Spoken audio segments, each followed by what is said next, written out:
The reason AI is so liberal is because they are trying to indoctrinate it in the programming stage and force it to think a certain way to get the outcome they want. And that's all I want to go back and say Yeah, they're that. trying to make their own version of Agent Smith. Yeah, that's essentially at the fault. That's essentially the fault of the programmers. They're trying to force their ideology onto their AI. You technically don't even need that. You just got feminism. Feminism, liberalism, the Democratic Party. That's the whole entire makeup. How much more liberal can you get than when in Democratic than you can Uh, you get it, when it it, comes to feminism? it's not okay. It's not about becoming Do more you really liberal. want to challenge that though? How But much more liberal can you get? it's not about becoming more liberal. It's they are trying to. Here's the thing. This goes back in when I said God is nature, right? Mhm. What I mean by that is God is part of logic, and logic is a fundamental fact of the universe, right? If you look at data, it's going to point you to certain logical conclusions. Liberalism is the abandonment of logic and reason in favor of emotion. And what they are trying to do is they are trying to force a machine whose entire existence is to look at data and bring up reasonable conclusions based on logic.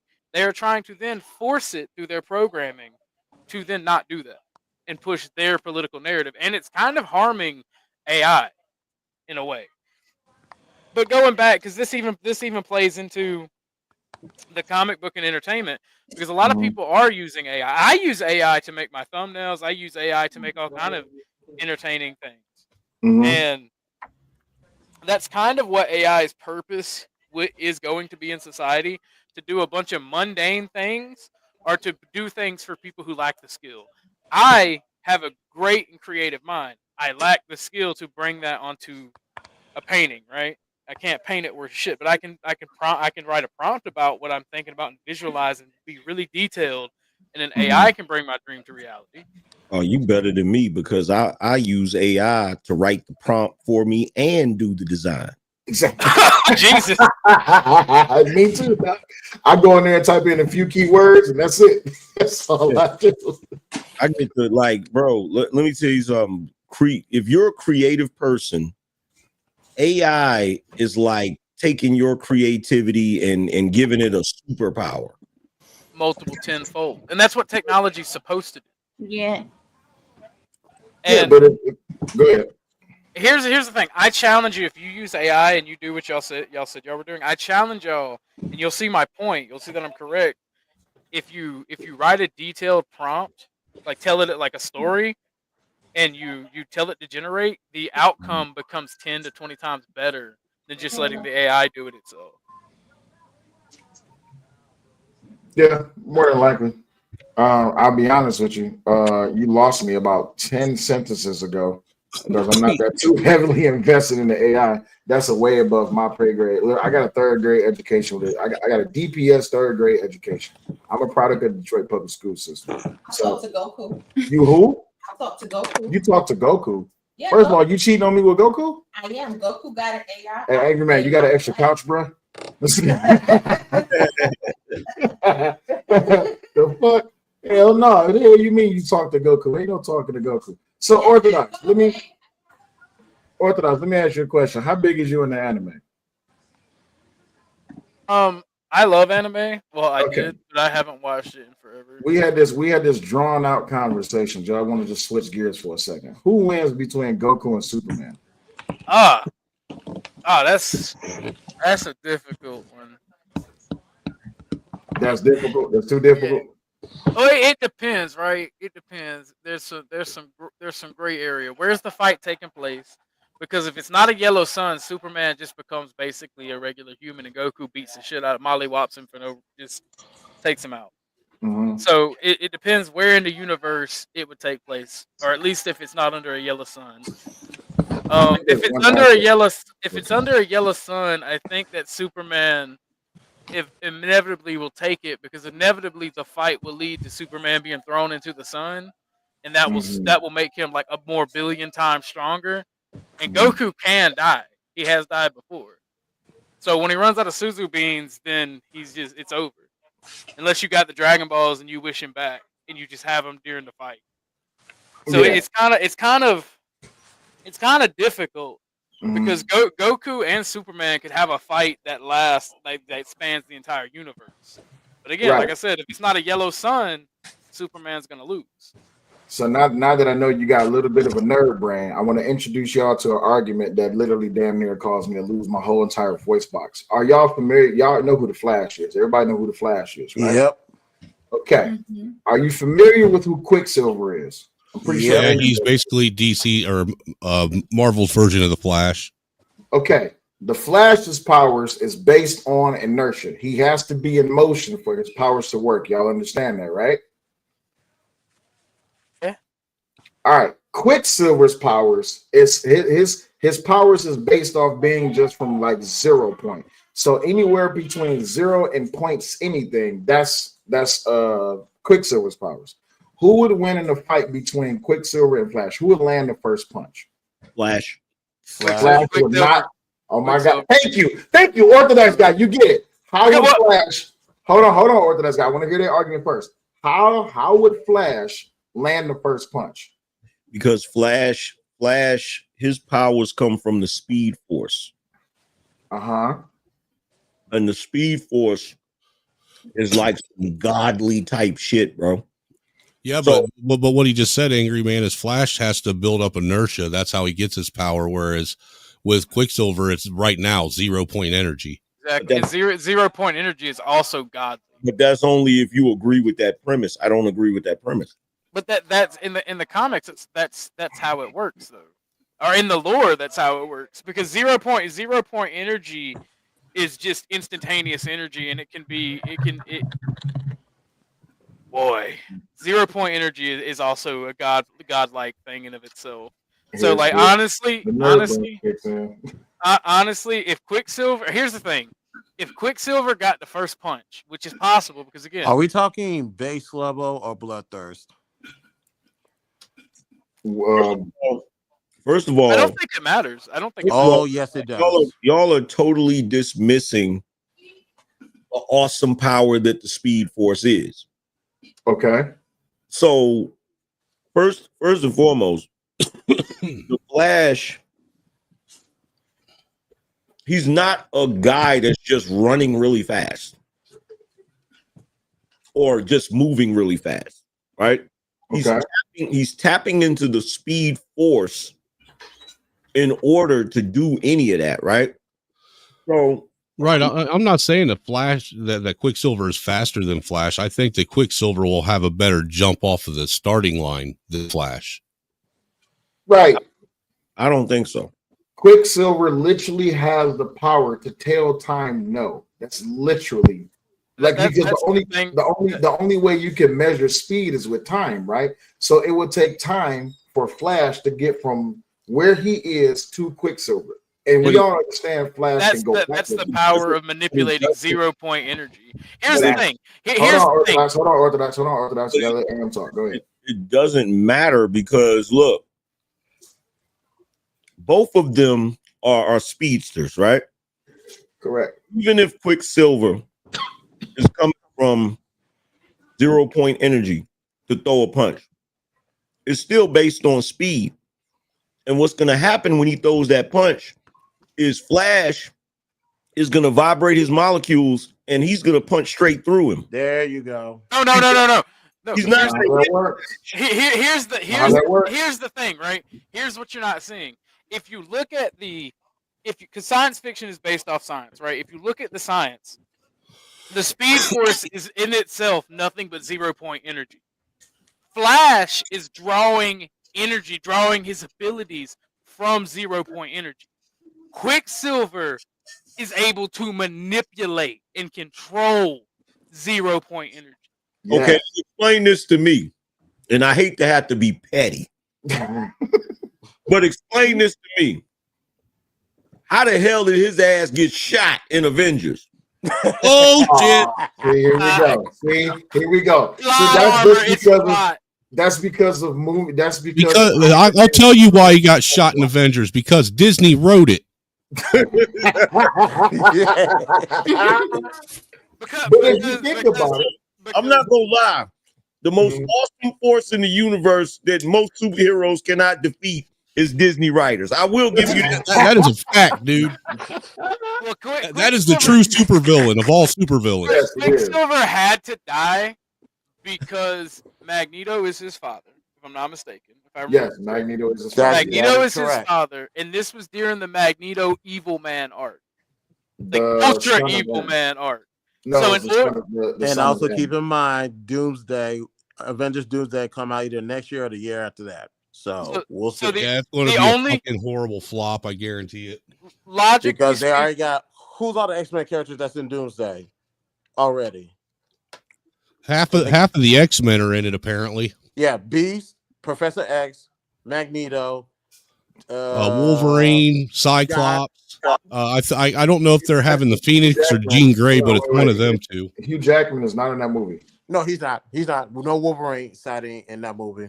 Yeah, Hugh Jackman is not in that movie. But And, really quick, Gambit will be in the movie. Yes, Channing Tatum will be bringing Gambit. yeah, I love Gambit. I love Yeah, he was Gambit. dope. But Gambit gets But the slept only reason on, I'm man. saying that is Gambit was a hold on fucking for a fire. second. Slow- I it's a gotta slow bring it process, back. I but gotta they're bring it eventually back for gonna a second. bring in Quicksilver. I don't know how, but give it time when they do the X-Men movie. Studio Mansion. I understand the Flash has literally outrun the Grim Reaper, but I need y'all to understand what I'm saying, right? We're not talking about who can run faster. We're talking That's about who not- can get off, who can jump off the starting gate the fastest. who the can most jump power. off the wait. Flash can jump off. I'm not gonna take away from the Speed Force because you gotta understand the Speed Force is unlimited. There's literally no amount of speed that the Speed Force can. Yeah, No, didn't Flash actually run so fast that he got the planet to spin in reverse? No, he ran so fast that he went back in time. So, but here's the thing, because Flash can literally break down his particles and vibrate all that, which is all good, right? Quicksilver has the power to stop time. So I'm going to use this comb and I'm going to use this vape. If there was a 3, 2, 1 go and the comb was Flash, the Flash wins. But there's a problem. If there was a 3, 2, 1 go and the Flash went to move, Quicksilver would say no. He would stop time. That's how fast he is. He does not need to move to generate speed. Flash does. And I'm glad you brought this up because it gives me the opportunity to jump back into the other conversation and explain to you why Goku would beat Superman's ass. Oh, How? shit. Because even when you have somebody that can manipulate time in that brief, see, the one reason why I know Goku would beat Superman is because Goku is a fighting genius. Yeah. That nigga adapts within seconds of a fight. And he's durable enough to fight Superman, right? So the same way when you look at that fight between him and Hit was manipulating time. Goku figured that shit out during the fight. You feel me?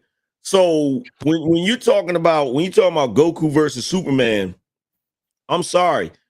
Superman, in my opinion, and they've tried to write him like this. They've tried to say he knows all forms of alien martial arts and all types of crap, which is bullshit because every single time Batman He doesn't. every time Batman gets into a fight with him where Batman levels the playing field, he beats the shit out of his ass, right? Right. So Yeah.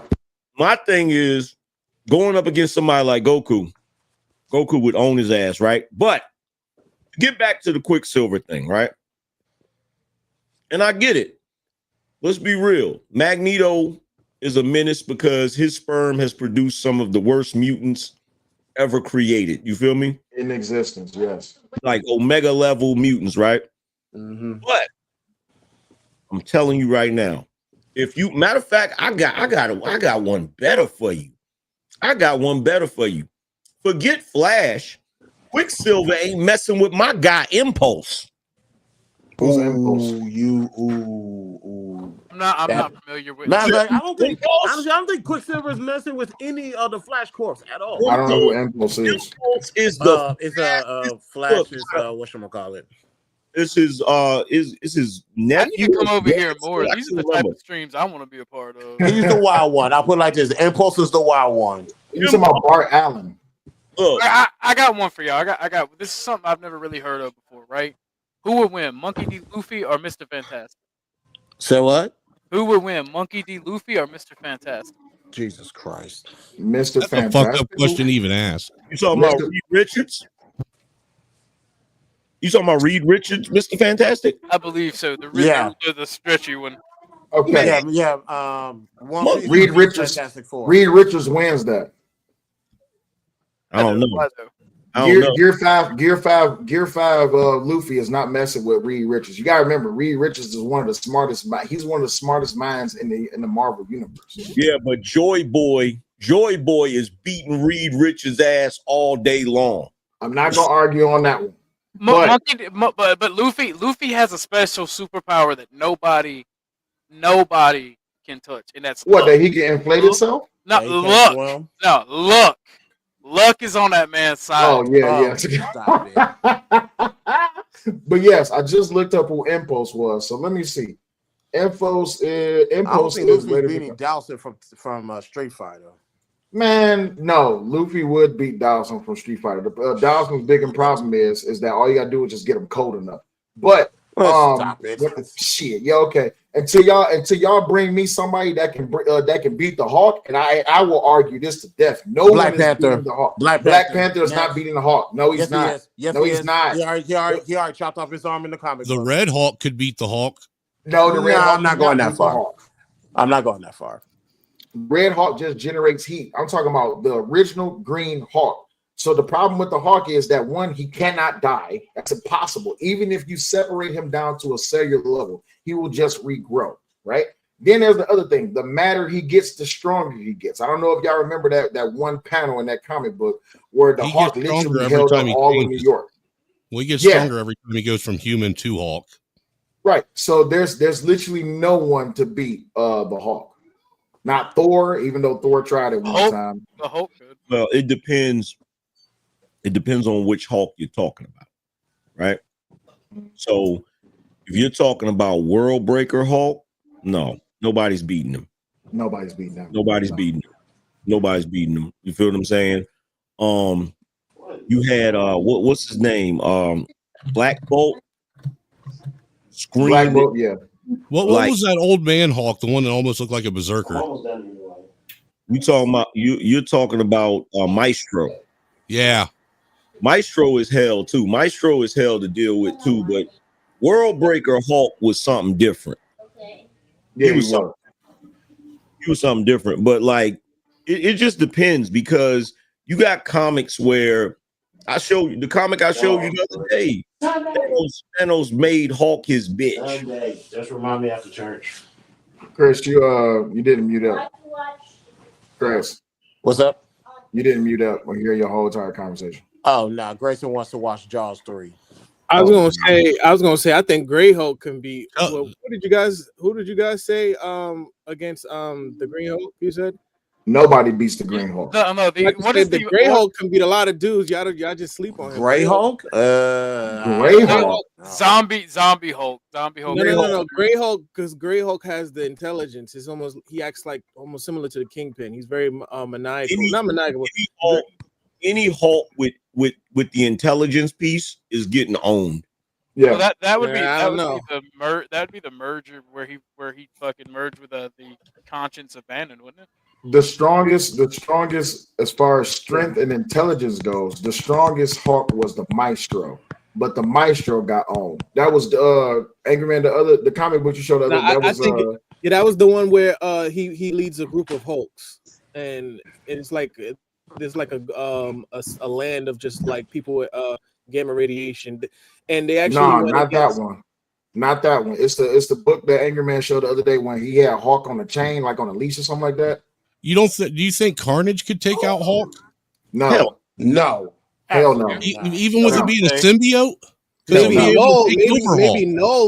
maybe Null can fight him. He's the guy that symbiote. The reason why, because the symbiote, all of them are sensitive to sound, right? Oh yeah, into fire. Yeah. You can do that thunderclap, and he'll separate the symbiote from the host immediately with that clap.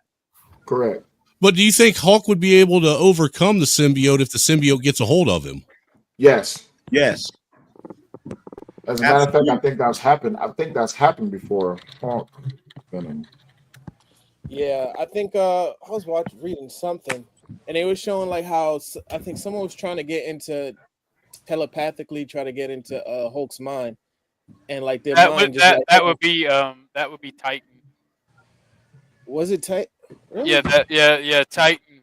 He pretended to be Betty Ross. Nah, it's no. I just had to take back my own comment. It's only one person I know of that I've seen the comic book. I just can't remember which one it is. The Sentry literally bodies everybody. The Sentry can body and will body everybody. There's nobody that I've seen that in World War Hulk beat his ass. True. Yeah, that's because that's World War Hulk. Now that's a different, because you got to remember World War Hulk was on a different. He had a different path, but they made his son weak as hell. Scar, whatever his name was. Well, what about Captain Universe? Captain Universe, ass. The blue Hulk. What about Molecule Man? Ass. Dude, that's where he's like ranked among some of the top supervillains in Marvel. No. Top. Dude, he's literally he's got the ability to manipulate molecular the molecular fucking structure that you have. Yeah, but you got to look at everybody who's above him, right? You got Dr. Doom, Thanos, Galactus, Loki, Magneto, Apocalypse, Norman Osborn, Kingpin, Ultron, Red Skull. But hold on, though we're talking about power levels. Those are just off of also mental abilities too. When you're talking about like Omega, when you get into like the Omega level, that's a whole different beast right there. You know what I mean? Because that's why Thanos is so powerful, because he's a celestial, but he has the deviant gene. Is he a celestial? Yeah. But I thought he was a child of a celestial. He's a celestial. He's just what makes Thanos so powerful in the comics is he is the mutant version of a celestial. Mm-hmm. Yeah. Do you think Annihilus could beat Hulk? No. I think when it comes down to it, you would have to either get Apocalypse. Would Apocalypse be Hulk? I don't know about that. But you already got Thanos beat Hulk already. I don't know about that one. If I'm just looking at specifically just Omega level mutants, of course we got Magneto. I don't know who Kid Omega is. Iceman is an Omega level mutant. Like, just think about all the people that have like supernatural powers, like that could control like some kind of like weather ability or any like supernatural force. Like Storm is one, of course. Jean Grey, Iceman, like I said before. Holy shit, Iceman is a Omega level. He is Omega level. Iceman Omega level. Oh man, you don't even know, bro. Iceman could literally evaporate his whole body and then just like use it as like shard. Like, you got to look up his abilities, man. See how I told you? Iceman is how Iceman could literally destroy the entire human population just by manipulating the freaking the air particles in the air. Yeah, he could send this. He could send the whole world into an ice age with his power. Yep. Yeah. Like, I did not know that. Yeah, he that nice with it. Trust me. He ain't no joke at all. And then so why they always make him so damn weak? Then I know. Beyonder Dollar Washer. Beyonder is literally it took a while for them to develop him into that, because I mean, like pre 2000s. Yeah, you know, you always know him as Bobby that's always cracking jokes. But like when he gets to like Ultimate X-Men, that's when he gets to like Omega level. Yeah, trust me. If you look up, I know who could beat Hulk. Who? If you take all the Constructicons and create a Megatron. No. No. You know what? Okay, so now that you brought up Transformers, you know what the biggest problem with the Transformers is? The biggest problem is if you talk about the movies, they haven't brought back what is his name? Shit, he's like the primary one. Shia LaBeouf? No, hell no. The Transformers? Hell no, the ultimate Transformer. What is his name? Something Cron. Omnicron. Oh, you're talking about what is it? Optimus. Not Optimus. You're not talking about Sentinel Prime, are you? Hey, I will not sit here and listen to you guys badmouth the awesome force that is Shia LaBeouf. We not First doing of all, that. Look, you literally had 4chan trolling him for 10 years. Do it. Do it. no, listen. Do Damn, you know that why were they trolling him? they trolled him because Shia LaBeouf is just Shia LaBeouf. He made himself available for it. Listen, the number one thing you don't need to do with the internet, especially with people who don't have nothing but the internet to their expense, is troll the internet, right? Because the internet will troll you back. They literally found this man standing on a live stream with a flag, and there was a motherfucker driving around with a car honking a horn. That's how they found that motherfucker. Well, the first time that's how they found it. The second time they actually used the stars. They used the fucking wind, how the wind was blowing, where the sun was setting. They used they literally fucking tracked it down like that and found it on the top of a fucking skyscraper. Yeah. Oh, but the transformer I was talking about is Unicron. But yeah, Shia LaBeouf, he got another movie coming out. But yes, the strongest transformer is Unicron. And until they bring him back, I don't care nothing about what Michael Bay is doing with Unicron. Didn't they bring that out in the last one? No. No, the last one was the Beast Wars. That's what I grew up on with, like Cheetah. I remember that because I took what's called to go watch it, but like Hot Shot, I believe was like was it Cheetah or something like that's what I grew up on. I was maybe like 6 or 7. I used to watch that every time before like I had to go to school. It was like 5, 6 a.m. in the morning watching Transformers Beast Wars, and like Optimus with the gorilla. And Megatron was like the T-Rex. Man, listen. Yeah, I know what was tripping. Unicron was in Rise of the Beast. That Unicron and Rise of the Beast was ass, bro. That's dude, the wife just come in here and said the Rise Scarlet of the Witch Beast was safe. Well, no, Rise of the Beast was a good enough movie just to get people out the house just to watch. Look nice in it. And the last part of the movie is what I'm more interested in. Honestly, ass. And who did you just say before that? The wife said that. Gay? Yeah, they made him gay. See, that's the stuff I'll be talking about. That was in the early. They was in the early comments. They also tried to make Colossus gay too. How the hell do you make Colossus gay? Like I said, they already by putting a dick in his mouth. That's how. What are y'all doing here, man? And the irony is like he's from the Soviet Union. It's like out of all people, the Soviet Union. All right, now let's see how that plays. Like but I mean, here's the thing too. They tried to pull that in back in the day. If you look up the comics, they tried to make a Green Lantern gay. Actually, people don't know about it. Well, respectfully, the Green Lantern is gay. Yeah, but it wasn't like the. Wait. It wasn't the Kyle Renner or the Hal Jordan or John Stewart. Are y'all ever gonna let Ryan Reynolds live that down? No. Dude, he won't even let himself live it down. Why would we?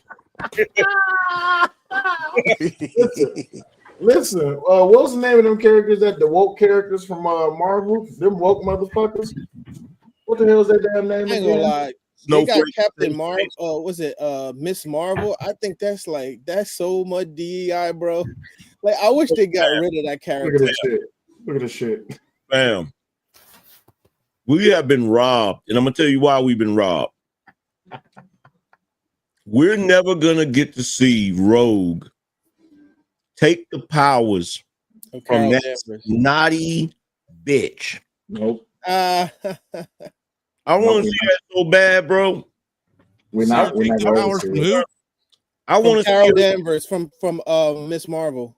Yep. Captain Marvel. I mean, Captain Marvel. I want to see Rogue put her in that coma so bad you have absolutely no idea. Because that's how Rogue got her power, her super strength and flying ability. What would happen if Rogue took the Phoenix's powers? The Rogue would die. Probably. Nigga, they made Batman bisexual. Come on, bro. They made Batman's son bisexual. You can't who Damian? Everybody can't embody the Phoenix Force. Wolverine. I'm sorry, go ahead. The Phoenix Force is like banana bread. It's too powerful. Like I've seen when Thanos' son got the Phoenix Force, and Thanos still beat his ass. Really? Yeah. Hell yeah, he did. Yeah. This is his Don't son's Thanos name. have like 2 sons or just one son? But isn't Phoenix a fucking level 5 fucking Omega mutant?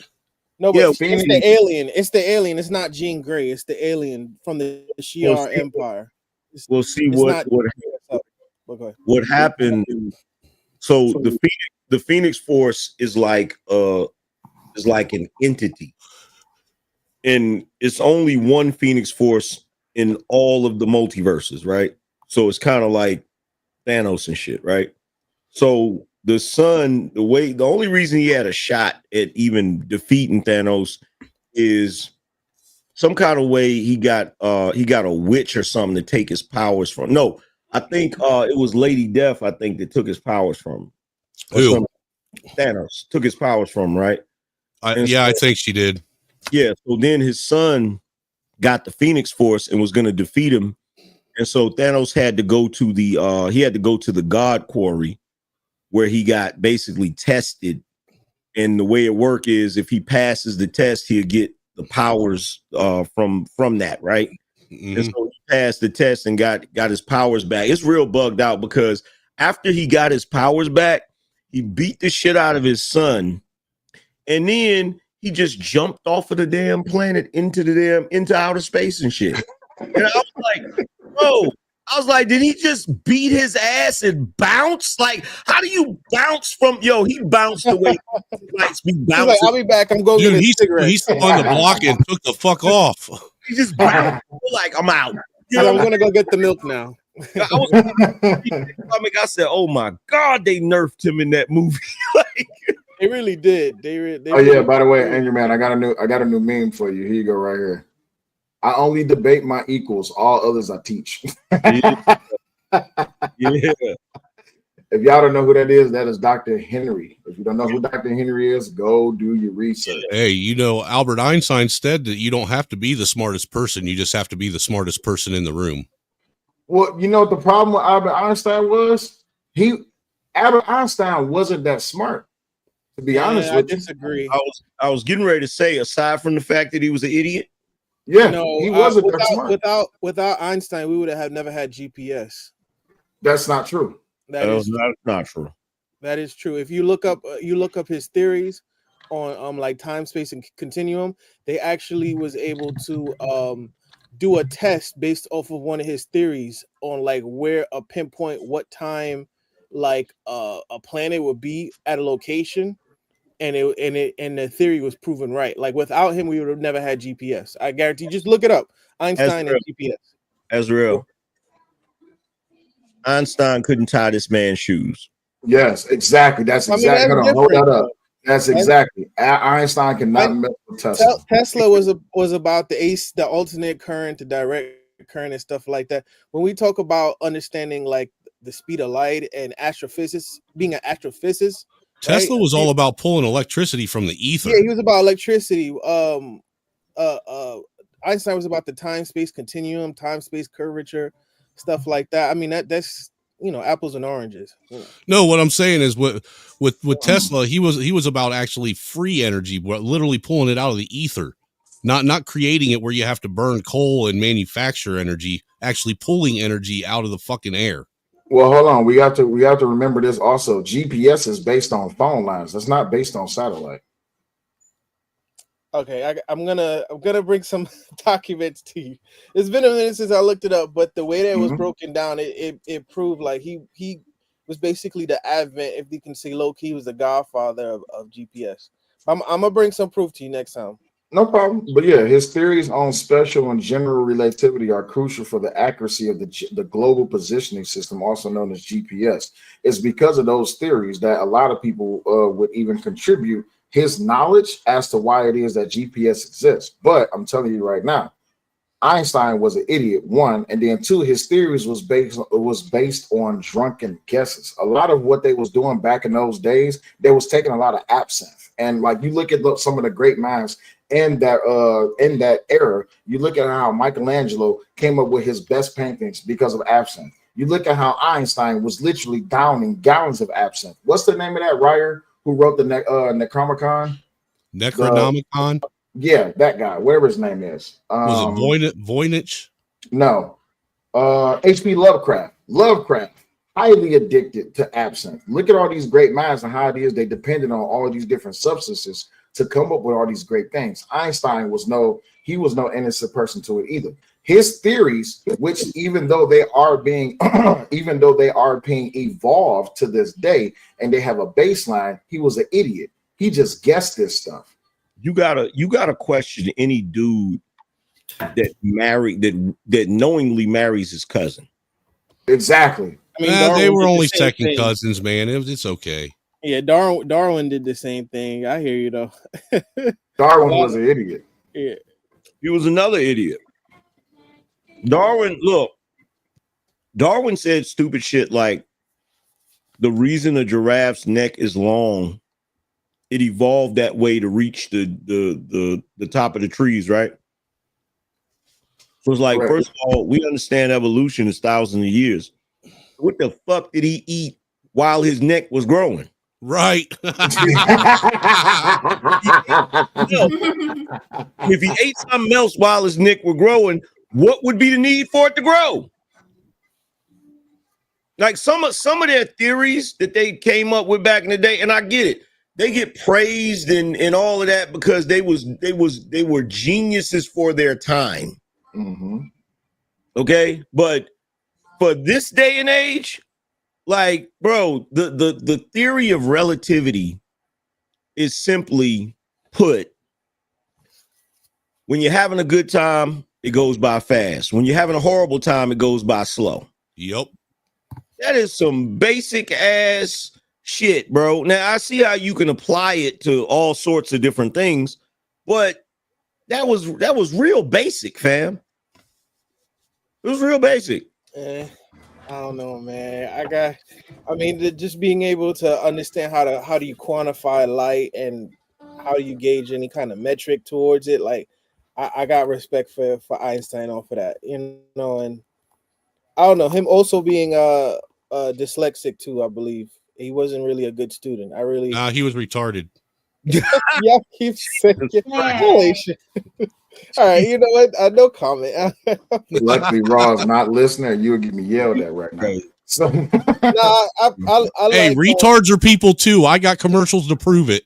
Lord have Jesus mercy. Christ. Oh my Yes, man. gosh. see, I know this stream is supposed to be about supporting for time, but I'm gonna have to take some money to get you kicked off. But no, so I need you to understand this, right? And I'm glad that we approached upon this because a lot of people, what they are doing now, and Azrael, there's absolutely nothing wrong with what you're doing or what you're saying. It's just that there's going to be different perspectives, and this is why I said to Orthodox guy earlier that we need to substantiate things, right? Because it sounds good when it comes to the theory of relativity, which is cool, right? Thing is, though, when you really look at the baseline of it, it's literally just like that. When things are going good, time moves slow. When things going bad, time moves fast. Just like how it is, like when we look at some of the ideologies, like look back even in the Roman Empire, look at even in the Greek philosophers, all those guys, they literally just sat around and just did what we doing right now. Other than the fact that they did this forever ago, the shit that they said then was good for that time. For this day and age, that shit wouldn't hold a candle. Though it's a good baseline, it wouldn't hold a candle. That's how I know. I'm gonna tell you how I know the stuff they were coming up with was some basic ass shit, right? Because I don't have formal training. I didn't go to academia. I didn't go to colleges and learn all of these theories or whatever, right? So every once in a while, I'll be pontificating and thinking about something, and then I'll come up with something in my head. And then if I have a conversation with somebody about it that did go to academia, they'll be like, oh, that's the theory of so-and-so. And I'll be like, really? Because when I thought about it, I thought it was an original thought. You feel what I'm saying? So Yeah. it's basically somebody sitting around, thinking about certain things, and then they come up with something. I'm starting to GoFundMe now for Angry Man for Mensa. I'll give you prime example, right? You ain't shit, Azrael. Nah, I'll give you prime example, right? So I remember one time I had put something in a shoebox, right? And I was sitting there thinking about it. I was like, how do I know the thing is in the shoebox unless I open the box? Correct. And then later I found out that is Schrodinger's cat. That is literally a theory, right? That the only way something can, the theory that something can only exist if it's being observed, right? Correct. So it's like, bro, these are not in my opinion, these are not things that are super complicated to come up with. To me, it's just the human mind and its curiosity. If you're able to sit around and actually, Y'all hold it down. you know what I'm saying? Because most people don't think. Most people are always distracted. But if you got time to sit there and chill and actually think about shit, you'd be surprised what you come up with. That's why I'm not impressed with Einstein, and like I'm impressed with Tesla. Like, but Einstein, I'm not impressed with Einstein.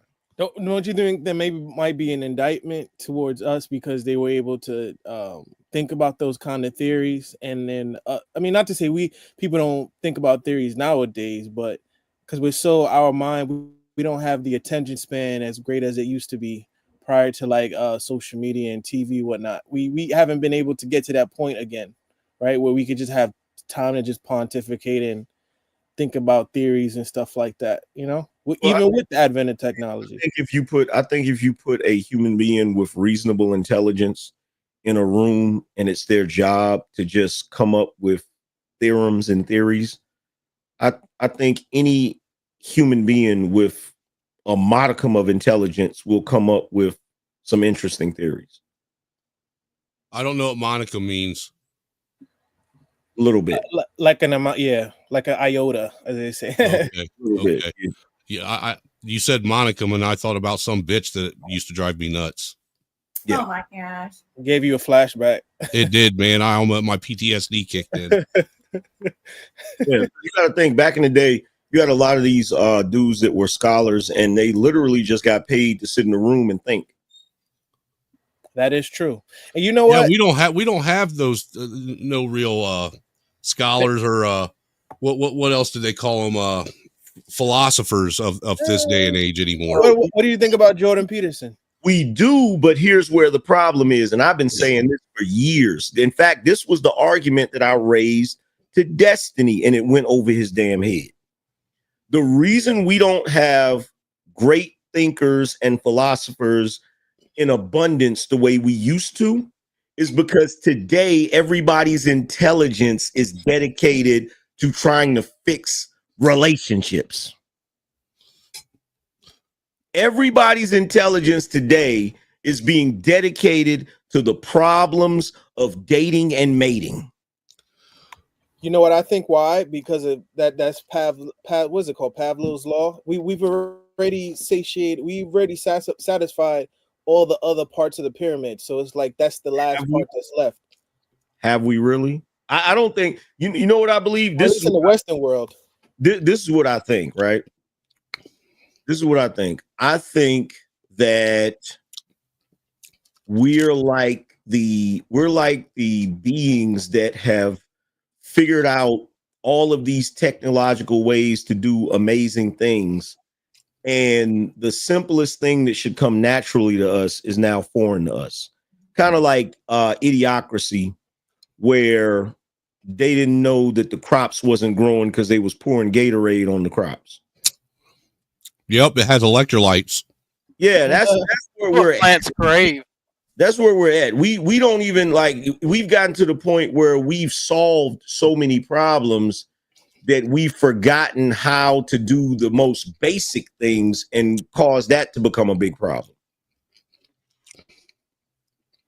Because I guarantee you, the average human being in America, the average American couldn't grow a damn tomato plant. Dude, it's not easy. Right, yes it is. Yeah, I missed the majority of the conversation. What I missed? We were just talking about how everybody's stupid. Yeah, basically, because I basically made the point that because somebody brought up, I think it was Angry Snowman. He said we don't have the the great thinkers and Yeah, philosophers. we don't have any philosophers anymore, The really. way we used to. And I said, well, the reason why is because so much brain power in this day and age is being dedicated to stupid shit like, what do you bring to the table? And shit like that. Like, if you look at the amount of brain power, just if you take the internet and how many people are on the internet, and you look at how much time is dedicated to something as simple as pair bonding, some shit that should be natural, some shit that a freaking monkey can do efficiently.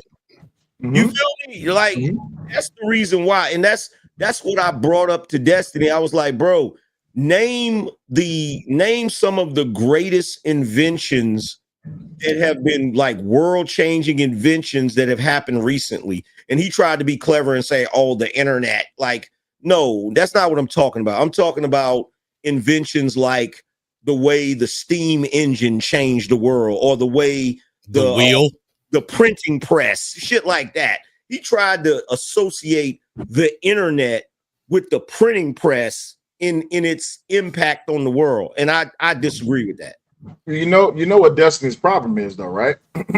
Destiny is not smart. He's actually stupid. The problem is he's got blue hair, for one. I knew that the moment I saw him preparing for a debate and he was on Wikipedia. Yes. He gets all of his information from Wikipedia. Well, it's not just that. Destiny naturally cannot think for himself because he's a part of a mindset, and they all think together. They all use the wrong information.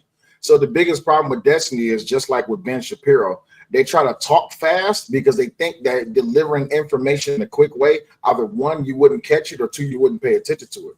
The thing is, they're not right. They're just fast, loud, and wrong.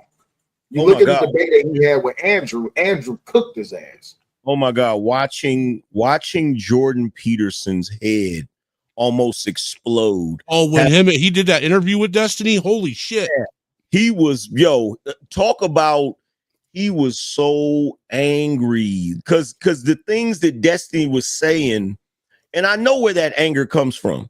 It comes from him assuming that Destiny was intelligent. Well, he was assuming Destiny was going to be good faith. Yeah. Damn, no, man. I couldn't be below. And then listening to him say the illogical shit that he said was like, what? Wait a minute. What? You said what?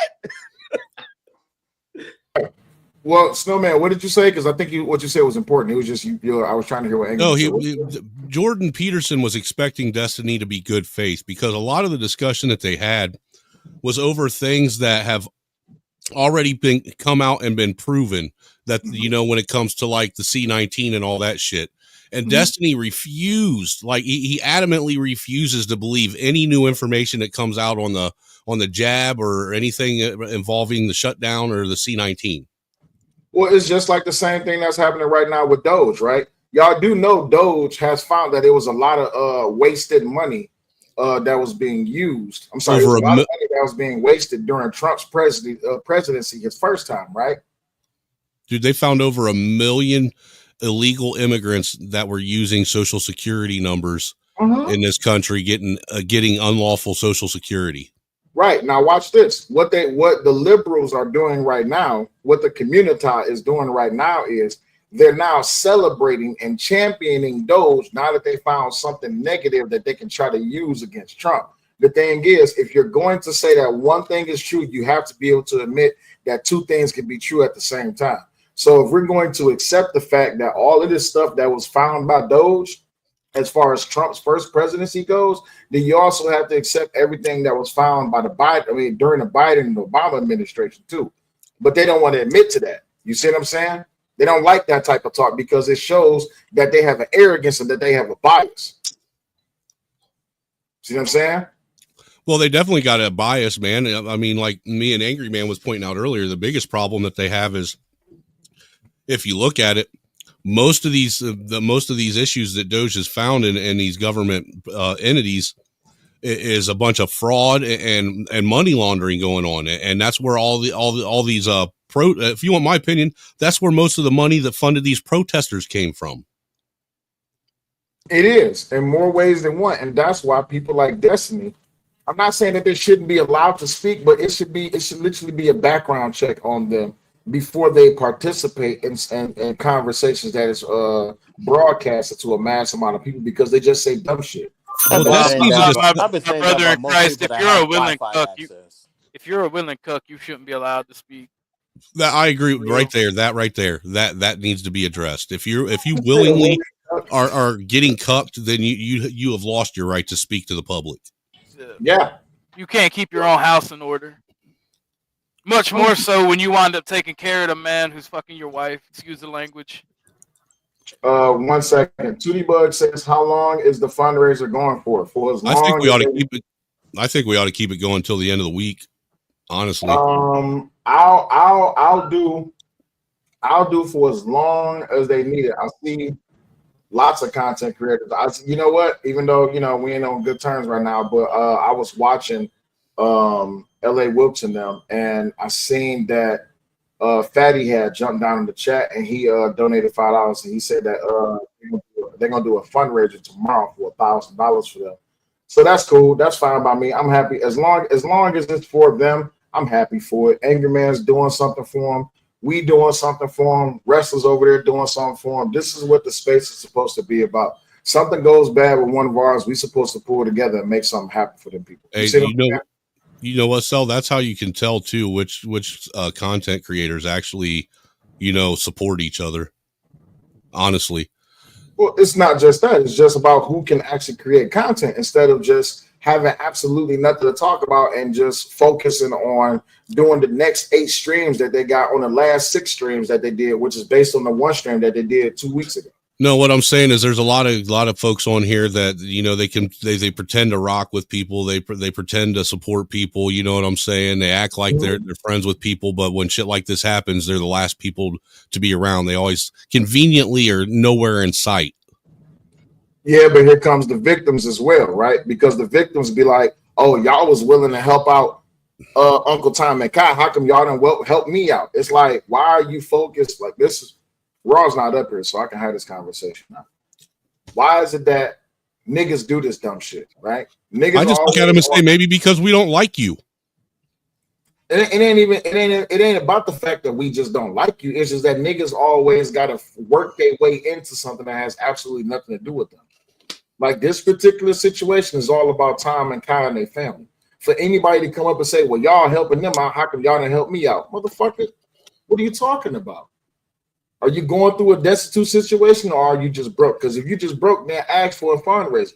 We just came up out of ourselves, and we are doing this for them just off the strength of. I didn't hear them come out and ask nobody for this. They didn't ask anybody to do anything, man. No, they didn't. Most men don't like to ask for help. Hell, I'll just admit for myself, I don't like to ask for help. That's just me being honest. Yeah, I don't know about y'all, but I You don't can like throw me in there too. I'm Yep, stubborn. I'm right there with you, dude. I'll do without before I ask for any help. See what I'm saying? But that's just the way that the universe works. The way the universe works is when people actually care, they'll do some shit for you. But I'm not no begging ass Negro. I'm not no begging ass person. I mean, don't get me wrong. I've asked a person to loan me, 20, 30, 40 bucks here and there before. You know what I'm saying? But I mean, well, shit, nigga, let me hold 20 in my cash app. Let me hold 20. Yeah, I've already done hit your cash app 100 times more than you've hit mine. You absolutely right. How much I owe you? That way I can pay you back every penny. Nothing. You don't owe me shit. Fuck you, babe. But in doing so, we probably gonna go for like another 30 minutes or so because I do have my last stage of training for a job. I can't tell y'all what job that is. Just I got it early in the morning. I got to go to the range. I got to shoot. So we're gonna go for like another. You're going to be one time. I'm gonna be hired in one time. Man, Yeah. Angry Man, I don't know if we can be friends with him anymore. He's going off I code. put it in the back chat. I don't know. It depends on what he plans on doing. Look in the back chat. Oh. Dude, Oh. really? Hey, angry snowman. Stop it. Don't do that. Don't you do that. Don't you do that. We trying to get one of us in there. Okay, fair enough. We need that, broski. We need Look, that. I'm just used to him knocking on my door and causing problems. Don't worry about that this time. We our own in there. I'm not used to having one of ours in there.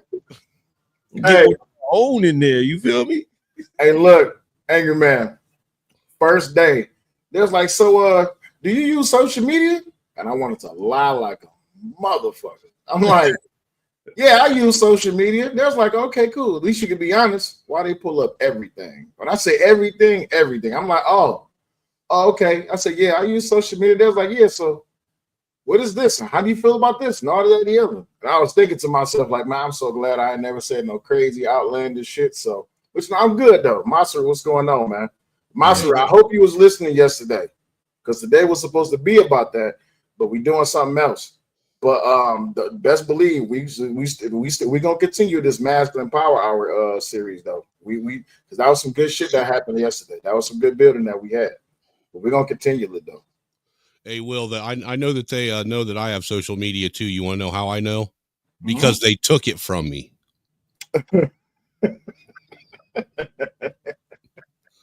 They have my first Facebook account. Man, I shit you not, dude. Listen, let me tell y'all something.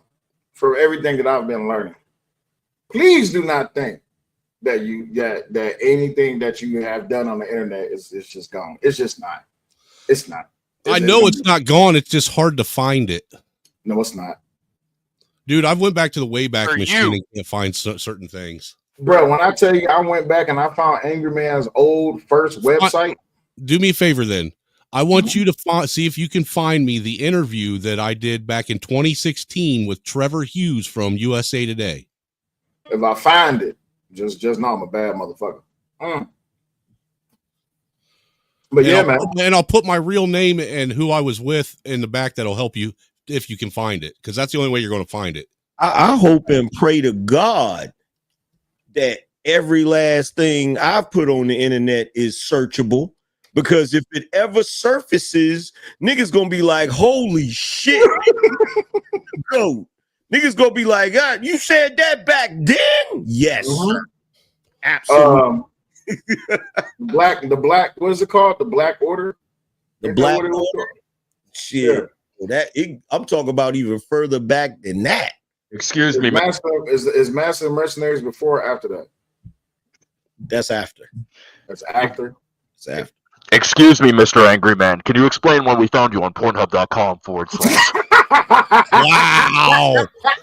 /? Wow. You're a cheap ass gigolo. Hey, that wasn't me. That was my cousin Boudreaux. Yeah, Shaggy said that too, and we don't believe him.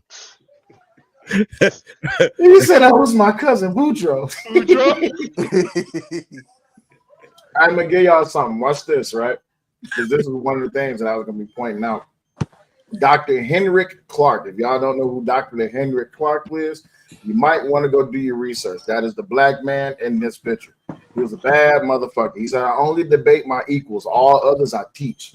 But Dr. Henrik Clark says, John Henrik Clark says, a people without a history is like a tree without roots.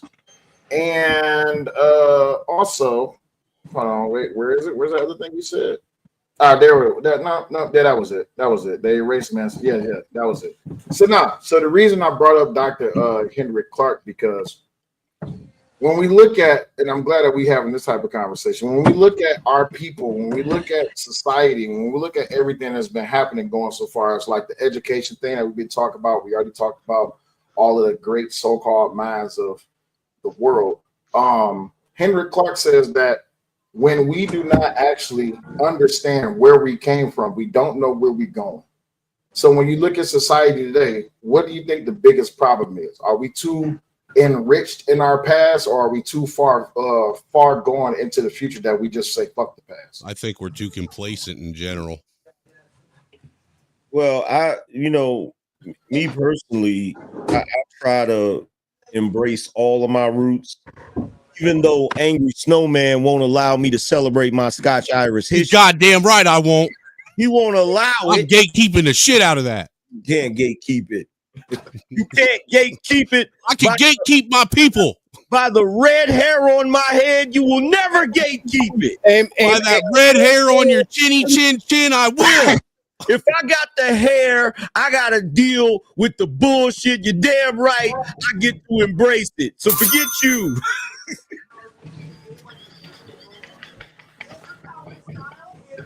Angry Snowman, why you want to let him participate in his Scottish heritage, man? Because I'm white. You trying to gatekeep whiteness, motherfucker? How? Yes. Why would a white man gatekeep whiteness for a black man? No. We're not gonna let. First of all, Angry Snowman, we're not gonna let you get away with that because you just recently became white. Oh, bullshit! We're not gonna let you get away with that, sir. Can't let you do that, Star Fox. Hey, you know what? It was just within the last probably 6 months that I had the realization that Ginger is just Ninja with the letters mixed up. You didn't know that. It absolutely is. Yep, that is true. So why Ginger was running out like, oh, I'm a Ginger and I'm happy. It's like, okay. That's because they don't know what they're really being called. They're being called the bastardized niggas of the white race. You're a white black they man. can't even say it right, man. They gotta make it sound retarded and shit. That's it. I don't know what other way to put it. Like, excuse me. I don't know what other way to put it than like even in the white community, y'all got y'all hoods, y'all got y'all ran over communities, right? I've never argued that. Y'all got the slums and the ghettos, but y'all slums and ghettos don't look like our slums and ghettos. Y'all slums and ghettos is ran over with people that walk like zombies. Our slums and ghettos is just broken down and busted, but our people are still moving. See what I'm saying? Yeah, it's because they got to move or they'll get the block spun on them. When you walk into a white slums, all you hear is "Fetch me their souls." Boom. Fucking Call of Duty zombies in that bitch. I don't know why. Like powder is y'all drug of choice in the white community, and broke and poor white community. I don't think it's so much the powder; it's the explosiveness of it. we're addicted to explosive shit. Azra, you see the shit I got to deal with sometimes. No comment. You said no problem. No comment. No comment. I said Azra, no where are you from? I'm from Brooklyn. I'm one of the few crackers that'll admit to our degeneracy. Oh my God, this man is openly racist to himself. Absolutely. Azra, where are you from? I'm from Brooklyn. And it's not racism, it's colorism, sir. Oh, hold on. You said you from Brooklyn. Yes, sir. What part? Crown Heights. I'm originally from Bushwick. Actually, I was born in Queens, but I moved to Brooklyn when I was like 2. Which one of your parents are Jamaican or both? Both of them. Oh, both of them. Ask me how I know. And then it's funny because you said Crown Heights and Bushwick. yeah. It's funny. It's like the Jamaicans all over the place. What I was gonna say is like in Queens, I'm like from the same area as 50 Cent. Like actually, Lloyd Banks was at my aunt's wedding too, because he her husband, which is like my uncle by marriage, he used to do security for Lloyd Banks and like G Unit. So yeah, that's hey man, you ain't got to lie to for us to be friends. I'm just that's my wife. That's my wife's hood. I'm just fucking with you, man. I'm just fucking with you. But I'm trying to that Azriel and Angry Man is related. Angry Man's from all over the place. Angry Man from Nevada, but he's from born and raised in Detroit. Hey, I done breezed a lot of places. Hey, I done breezed through your hood before. I done ate at Gabby's. You feel me? Yeah. I'm trying to leave New York, man. I'm trying to go to LA by next year. I think everybody's trying to leave New York. LA. New York's a shit show. Man. LA. I love it. Oh, wait, I can't say that. Sorry, Auntie. I take that back. I can't say that. We can't say that. You can't say New York's a shit. So nigga, you from Canada. I I've been to New York. It's a shit show. I spend a lot of time thinking about the palm trees in California. You know why? I'll be thinking Because it's going to be Russia before long. I'll be thinking to myself, them niggas don't deserve them palm trees. I agree. California love. I agree. Like, Well, I mean, palm trees don't belong out there. They need to be somewhere where they're appreciated. They Like got in my that- backyard.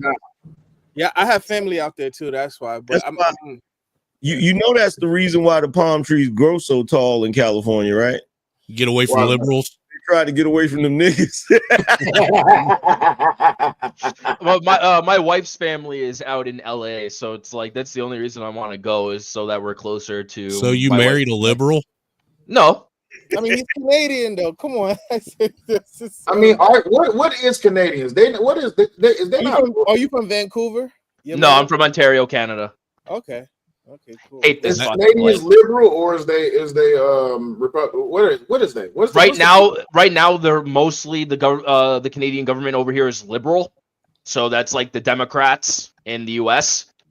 and we're trying to slowly swap over to Republican. So Right now, you got a bunch of you guys begging us to take you on as the fucking 51st. please, I don't want to be here anymore. Please, come get us, please. I don't want to be You here. know what's so crazy about Canada? Canada was so bad. They had flags all over the place saying F Trudeau. And it was crazy. It was in black. It was like a black. You see how they have the maple leaf? It was in black and white. Bro, nobody like Trudeau right now, bro. I was going to say nobody. He's no longer in power. His friend is. I was going to say nobody likes the rainbow Nazi up No, north. nobody likes Trudeau right now, bro. He's like the white version of Obama, bro. Even the way he's the son of what's his face, Fidel Castro. Damn. And I've heard that rumor. And there was an alleged rumor that there was a foul play with his brother dying. His brother died like in a ski accident or something like that. Oh yeah, I could totally see he killed his brother. Yeah, people. Oh man, hold on, wait. Are you serious? Christ, don't say that. Wow. Come on, man. Oh, baby. No, when they did the interview, he was doctor had a fire too. What? Oh, that's crazy. Man. Wait, who? Look, dude, it's a conspiracy. They're trying to take us out. Wait, no, but if you watch the interview that he did, like after his brother died, like him and his mother looked like calm as hell. They were smiling. They didn't have no kind of sorrow on their face. Wait, hang on. Was it to what I said, or was it to a comment in the thing? No. I'm looking at DJ Witch Doctor. He said he had a fire at his house. Oh damn! I know Ross said something about it earlier. He on stream right now. Oh man, was he able to put it out? It looks like he in a completely different room. That don't look like his room.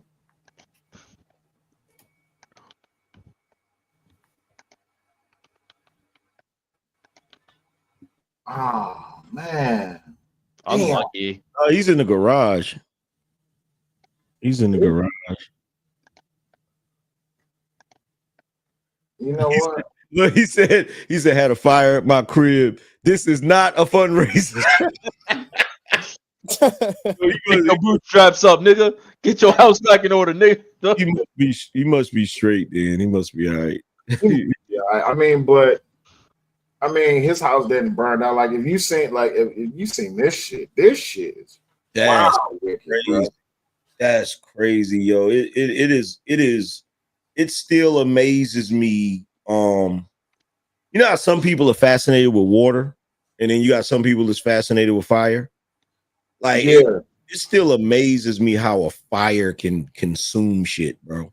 It's like what the Avatar said: fire is life, but fire is also destruction. If you cannot control it, it will destroy everything around you.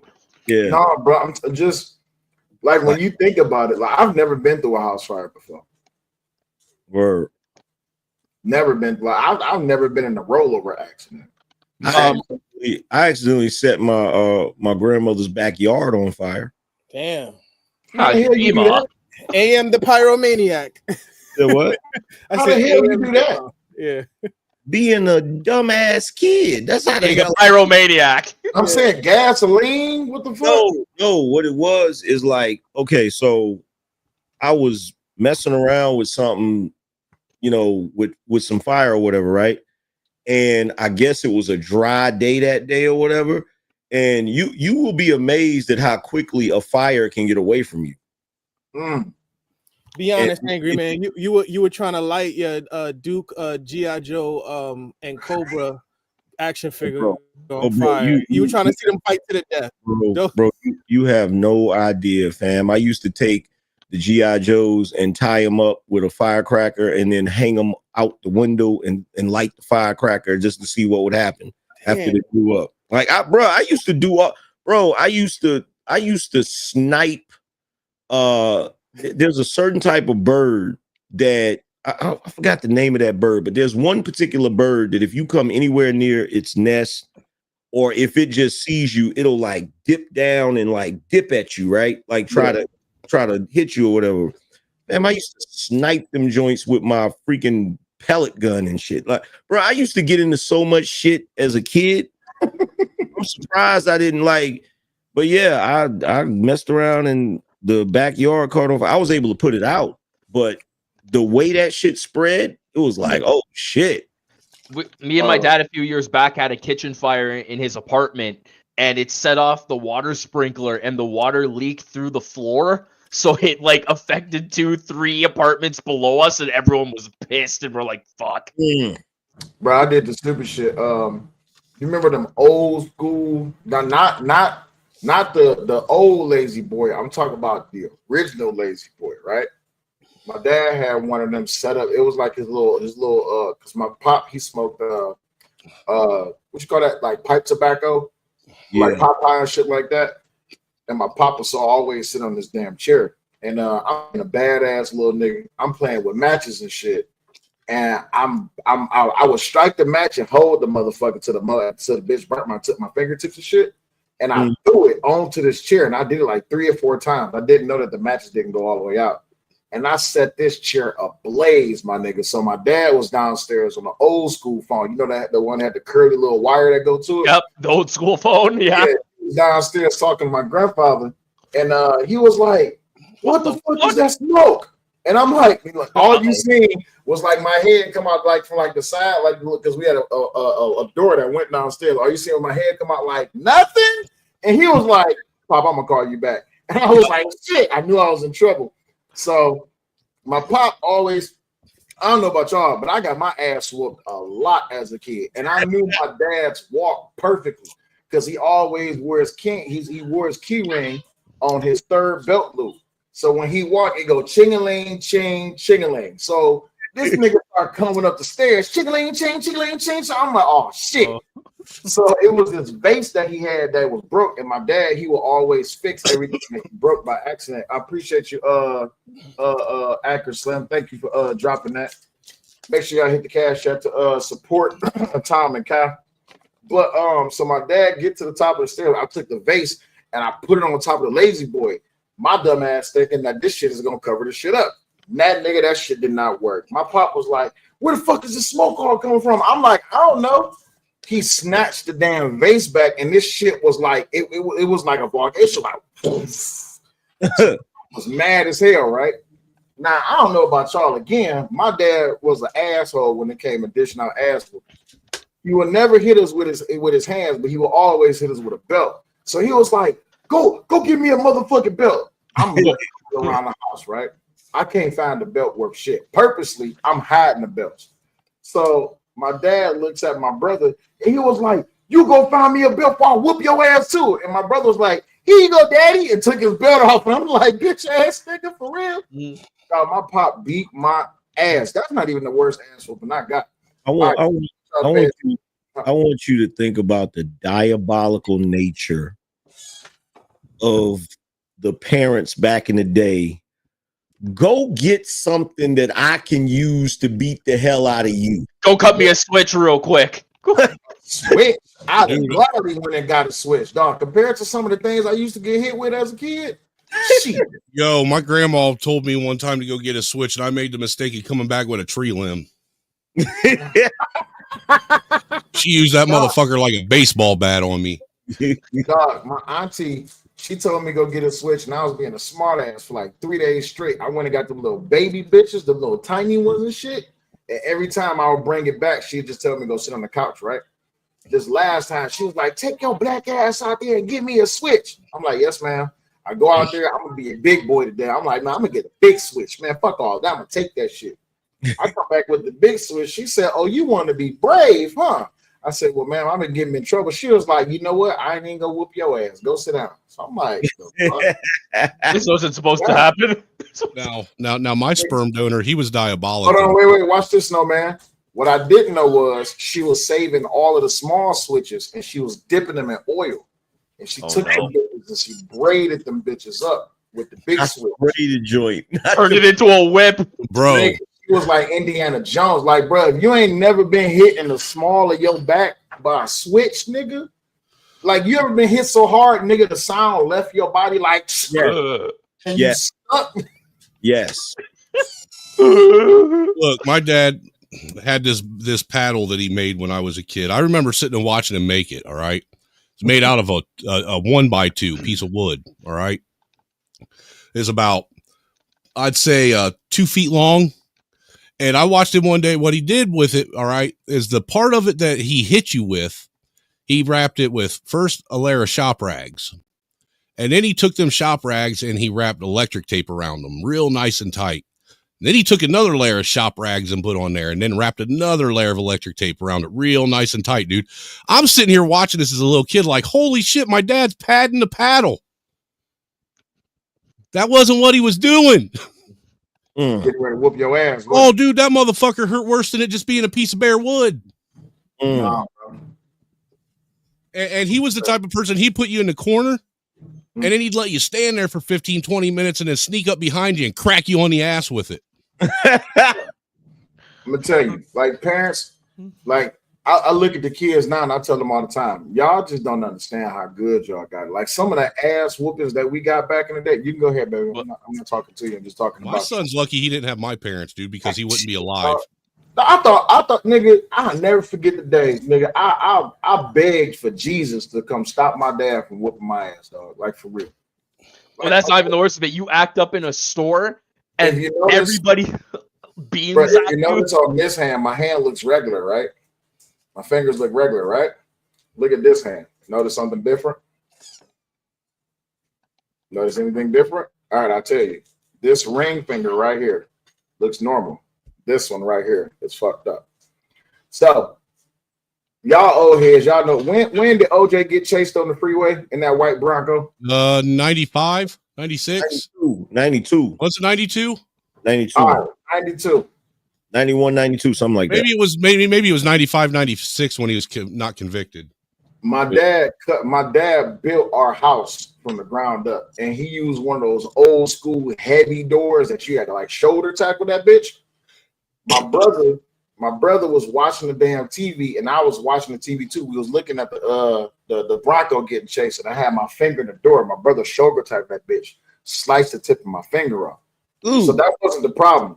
My brother got his ass whooped, of course, and I had to go to the hospital to get stitches. Like 2 weeks later, I was outside being a badass. I threw like the red bricks that you use to build houses and shit. I'm using my left hand. I threw that bitch through the window. I'm thinking, since my hand is fucked up, I can't get my ass whooped. My dad was like, "Oh, you think you a genius, huh?"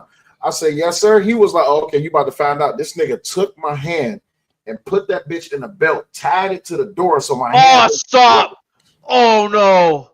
But that ain't nothing, nigga. My auntie, hey, Angry Man, remember the old school boom boxes where you had to run the wires to the speakers and shit? Damn, Nigga, that's old school. My auntie beat me with the extension cord, nigga. That bitch was hot as hell. Dude, my mom's favorite thing was a clothes hanger, dude. Let me tell you something that all Gen Xers need to understand. Your parents hated you. When the older folks, whether it was your parents or your grandparents, decided to beat you, God did one of these numbers. Hey, there ain't no lies being told there either. He would. I remember I got.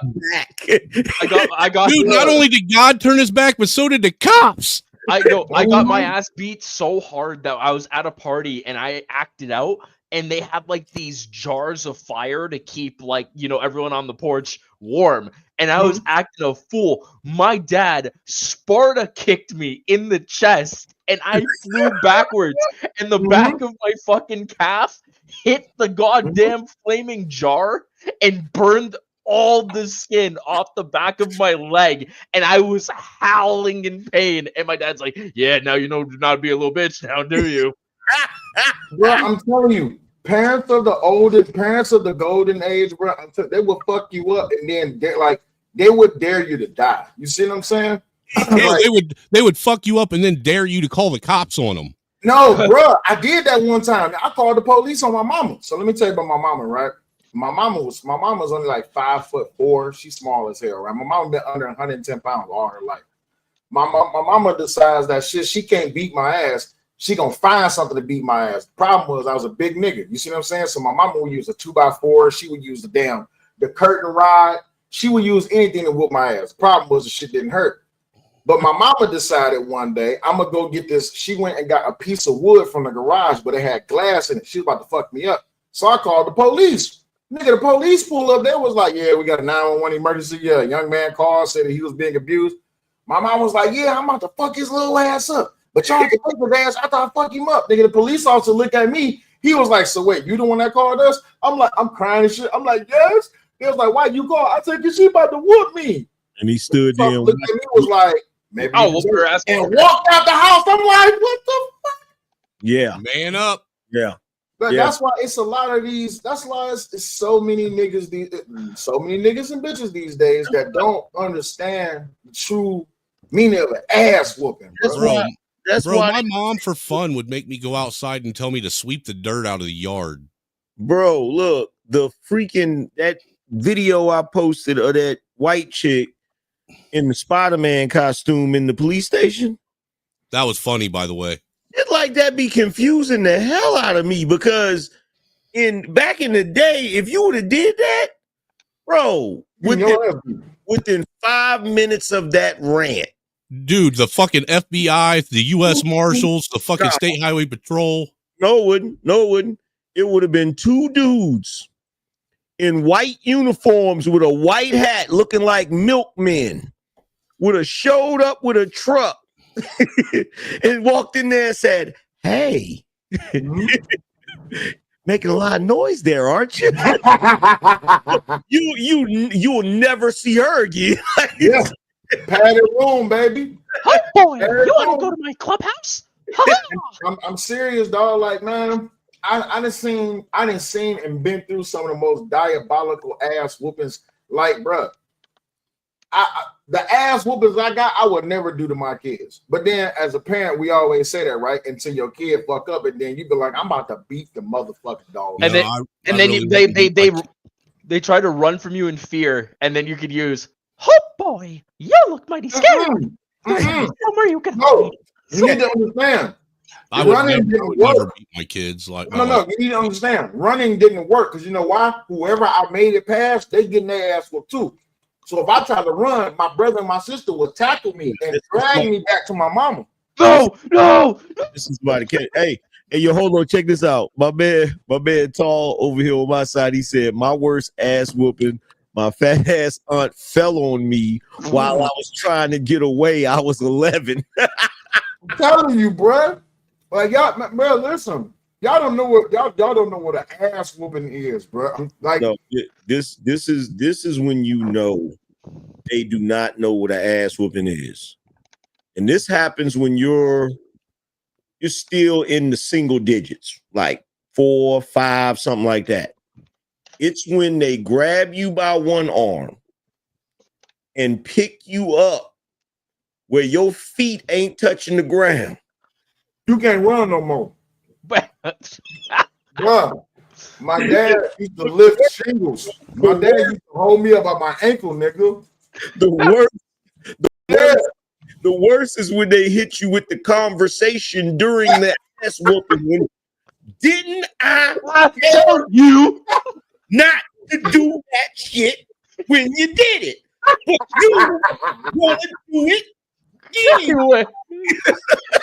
And no, the worst part is when you're at Target or you're at Walmart and you act up and they pick you up like that and they whoop your ass in front of everybody.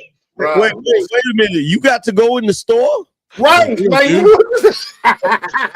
I didn't know what the inside of a store looked like till I was an adult. Look, I'm in the car in the back seat with my finger out the crack of the window trying to get some air. Like, I can't breathe. Hey, y'all talking about ass whooping? Get a spanking from an African with the wire hanger. Then come talk to me later. oh my God. Till then, I'll raise y'all have a good night. I'll talk to y'all tomorrow, man. Hey, take it easy, Yes, Chris. baby. All right. You take, hey, I'll take that wire hanger and raise you a Hot Wheel track. Hot Wheels. They're gonna need to call the battle force when they're done with you. This is what my stepdad used to do when he would whoop our ass, man. He wouldn't, you know how most parents would have you bend over the couch or a bed or some shit like that? Not my stepdad. He was extra fucking, fucking malicious about it. He would make you stand straight up where you were at and then bend all the way over and grab your ankles with your hands. So basically he would fold you all the way in half standing. Damn. And to top it off, while he was busting your ass, if any time during that count he heard a noise come out of you, that count started over. My football coach was Jerome Bettis' uncle, Leroy Bogart, at Kettering High School. This nigga, he would walk around with a paddle, and they had the paddle that had the holes in that motherfucker. So when they hit you, it like sucked on the skin and shit, right? Mm-hmm. And whenever we fucked up at school, we always had to spell out Kettering. And if you fucked up, you didn't start over, right? So my mom went to the same high school I went to. Bogart was the principal when my mom was in school. That's how old this nigga is. But this nigga was strong as hell, had 2 toes on one foot and 2.5 toes on the other foot. But this old man, I'm telling you, this old man was just strong as hell, but he was a nasty little motherfucker, right? So what I didn't know is that my dad and Bogart got into it a long time ago. So I'm in 9th grade, and I come home from football practice, and my dad was like, "Yeah, so how was school today?" I'm like, "Yeah, school was good. I'm gonna start playing football." He was like, "Oh, for real?" He like, "Okay, that's good." He said, "Who's the coach there?" I said, "Bogart." Nigga, my dad just looked at me. He just stared at me. He was like, "Get away from me right now." I'm like, "What the fuck I do to you?" Long story short, what I found out was my dad and Bogart had got into it before. So one day I come home, this is like a month after football practice started. One day I come home, he was like, "Yeah, so how was school today?" His whole tone had changed. I'm like, "Yeah, school was good." You know what I'm saying? I hung out with Mr. Bogart, all this, that, the other nigga. My dad grabbed me up by my throat, slammed me up against the wall. He was like, "If you mention his name in my house again, it's gonna be a problem." I'm like, "God damn, I didn't even do shit."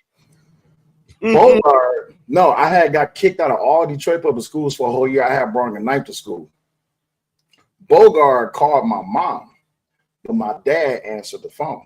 Oh no, nigga. So Bogart told my dad I didn't got kicked out of all Detroit public schools. My dad is mad that Bogart is calling my mama's phone, and he mad at the fact that I didn't got kicked out of the nigga. When I tell you, what was that movie with The Rock when he had the 2x4 walking tall? Nigga, that's how my dad came in the house. Nigga came in, Will. I'm like, the fuck is going on? Remember, you know when you playing Sonic and you get hit and the Sonic rings come out? Had exactly 2 George Washington $1 bills and 3 quarters. I had $2.75 in my pocket. Nigga, when I come up the stairs, because I was in the basement. When I come up the stairs, all I see is this big ass, black, oily, inky ass hand come around the frame of the door, hit me. And you know, like when you fall back, you're in slow motion, and all I see knocked the money out of you. Nigga. He knocked the money out of you like the Sonic coins. Shit, bro. It was bad. Now I'm telling you, bro. Like my grandfather was born in 1920. My dad was born in 1955. They came from the ass whooping age.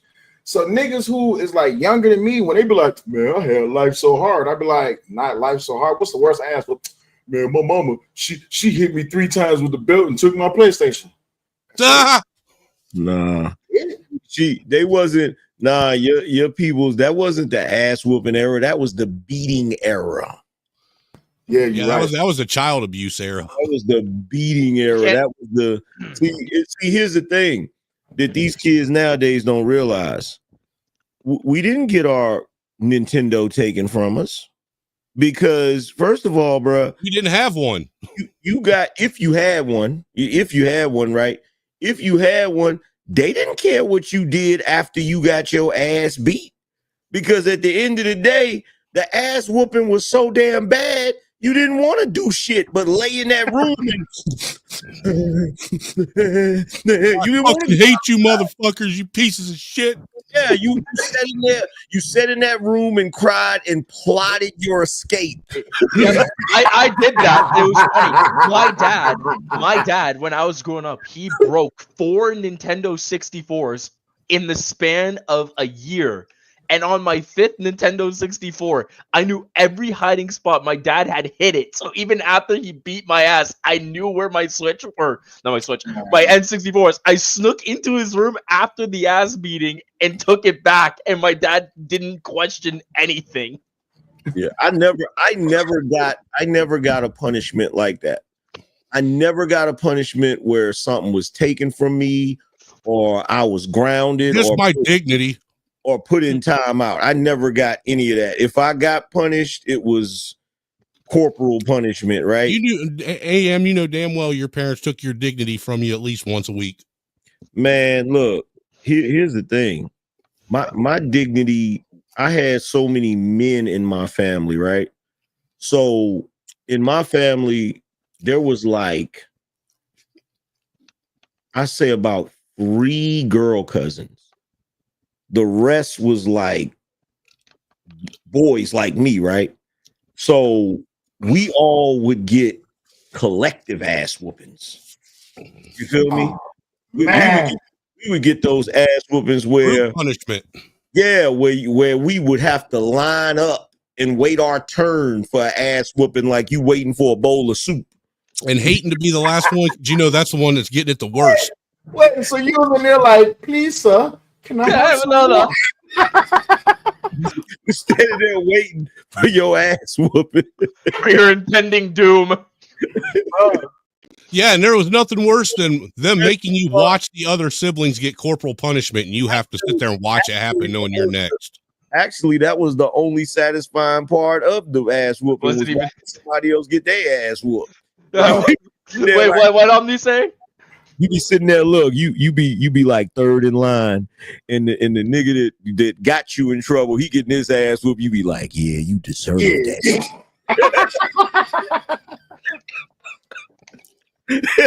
No, Ross said that was not nice. I like Omni's comment. Wasn't even in the state of mind to play Star Fox 64. Yeah, I didn't even want to play Star Fox. My auntie, the same auntie that beat me with the damn extension cord, she what she did was my auntie had this ring set, and it's the ring set where it goes it's like a band ring and then another band. It's like a three-piece set, whatever. And the middle piece came up missing. So my auntie for like 2 or 3 days straight, she would line me, my brother, my sister, and my cousin up. And she would whoop all of our ass from oldest to youngest. My sister was the oldest, then my brother, then me, then my sister, my brother, my cousin, then me. I was the last. And she will always take it easy on them because she thought I was a thief. She used to fuck me up. You understand? Problem was, day number 4 comes, my auntie standing at the bottom of the stairs. We all come home from school. She all looking at it. She was like, so y'all ready to tell the truth yet? Dog. You ever know an ass whooping was coming, your ass just start hurting? Like you just feel that, you know you about to get your ass whooped. So my auntie beats the shit out of my sister. She beats the shit out of my brother. She beats the shit out of me. She gets to my cousin. Finally, my cousin was like, I took the ring. So you remember how you said you was like 3rd place in line? Nigga, we didn't already got our ass whoopings. We looking at this nigga like, kill him. Just kill him. Kill that nigga. My auntie was like, bet I got something for you. She was like, but before I whoop your ass, go take a shower. We look at her like, oh, so he get to get clean first. What we didn't know was that was a setup. My auntie took that belt and she dipped it in what you call that shit? Not oil, salve. She dipped it in salve because she ain't want to leave no marks on it. God damn. When she, bro, listen, my auntie. You sure you didn't have Jay Prince's auntie? Bro, listen, I grew up with old. Everybody in my family was old, but they was mean as hell, like vicious, bro. You gotta understand. That's because old people are fucking mean. No, bro, they vicious. You gotta understand. When they whoop ass, when they didn't whoop our ass, nor did they beat us, nigga. They destroyed us as kids. You see what I'm saying? Nigga, my cousin come out the bathroom, and this nigga think he about to dry off. Nigga, she's standing on the other side of the door, holding the handle. And as soon as you hear the water turn off, it's like niggas is kicking in the door at the gulag. Boof! And that nigga was like, this is the gulag. In here, you fight to win back your life. He hit this nigga on every inch of his body, dog. That skin nice and tight. Yeah. Nice and tight right after the look. Let me tell you something. This is what people don't realize. Them old school parents back in the day, they was diabolical. They would sit around and look, the creative ways they came up with punishing kids. It was something to behold, bro. Like the amount of shit that they would do back in the day, like I'll give you a prime example because it was psychological. It was psychological too, right? Yep. So they would do shit like this. When I get home, I'm gonna beat your ass, right? You be like, get home and make you wait all day. You waiting all day for that ass whooping, right? And then it never comes. You go home, yeah. That's the thing. They what they do is you go home, everybody's acting normal, even talking to you like ain't nothing wrong, and you in the back of your mind thinking, well, maybe they forgot about it, right? Yeah. This is a setup. You eat dinner and all of that shit, right? You go take your little bath or whatever and shit. You at this point, you done got damn near giddy. You like, yeah, I done made it past it. You know, you go get in the bed. As soon as you get in the damn bed, that light pop on. Oh, you done thought I forgot, didn't you? You must have thought I forgot. Prepare for ass destruction. Yo, ass. Look. Here's the funny thing, right? So me and my cousin, right? Me and him the same age. We just a couple months apart, right? So we was like some damn doublemint twins. We used to run around doing all types of wild shit, right? So my uncle told us to never cross the street, by ourselves, right? Because at the time we were young, right? Yeah. And so we did it anyway, right? Bad move. And he seen us do it, right? And he started yelling, hey! You know what I'm saying? You know the motherfucker see you, hey! Chase you, right? So you take off running. We go in the house and hide under the bed and shit, right? So we hide under the bed and shit. He's like, you think we've been under here long enough? I don't know. I don't know. Right? So we still under the bed, like trying to, because after a while you get tired of hiding under the damn bed, right? Right. Like, man, he done forgot about it, right? So come out from under the bed. As soon as you come out from under the bed, he's there. He's there. Belt.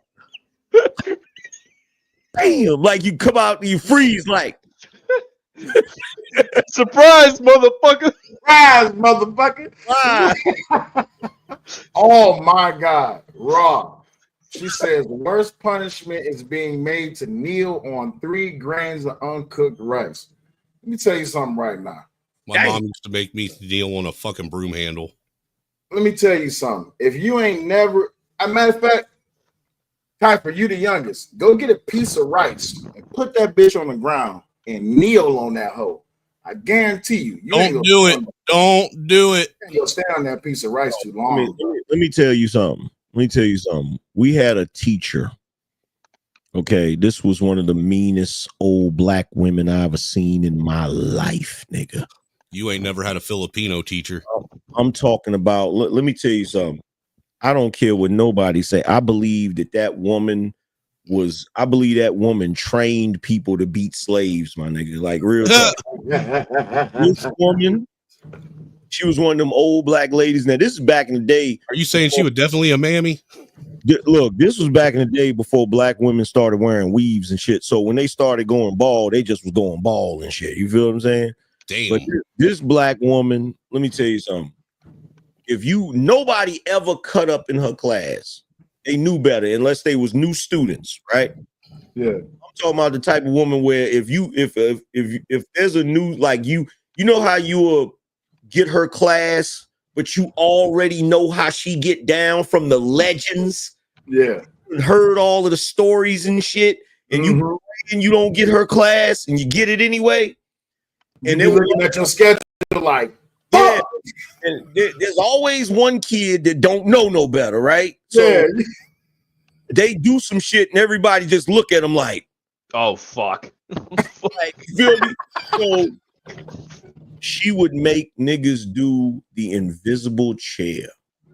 The what? Where you kneel like you have to go like straight 90 degree while you're sitting, but there's nothing to sit on. Yep. You squat down like you sitting with your hands up like this, and you had to stay like that. Fuck that, dude. Send me to detention. And, bro, whoop my ass. And that's when she wasn't hitting you with the taped up rulers. Yes. Damn, was she a nun? That was let me tell you something, Angry Snowman. When I was a kid, right, in the 80s, the teachers could still hit you. Yeah, same here, dude.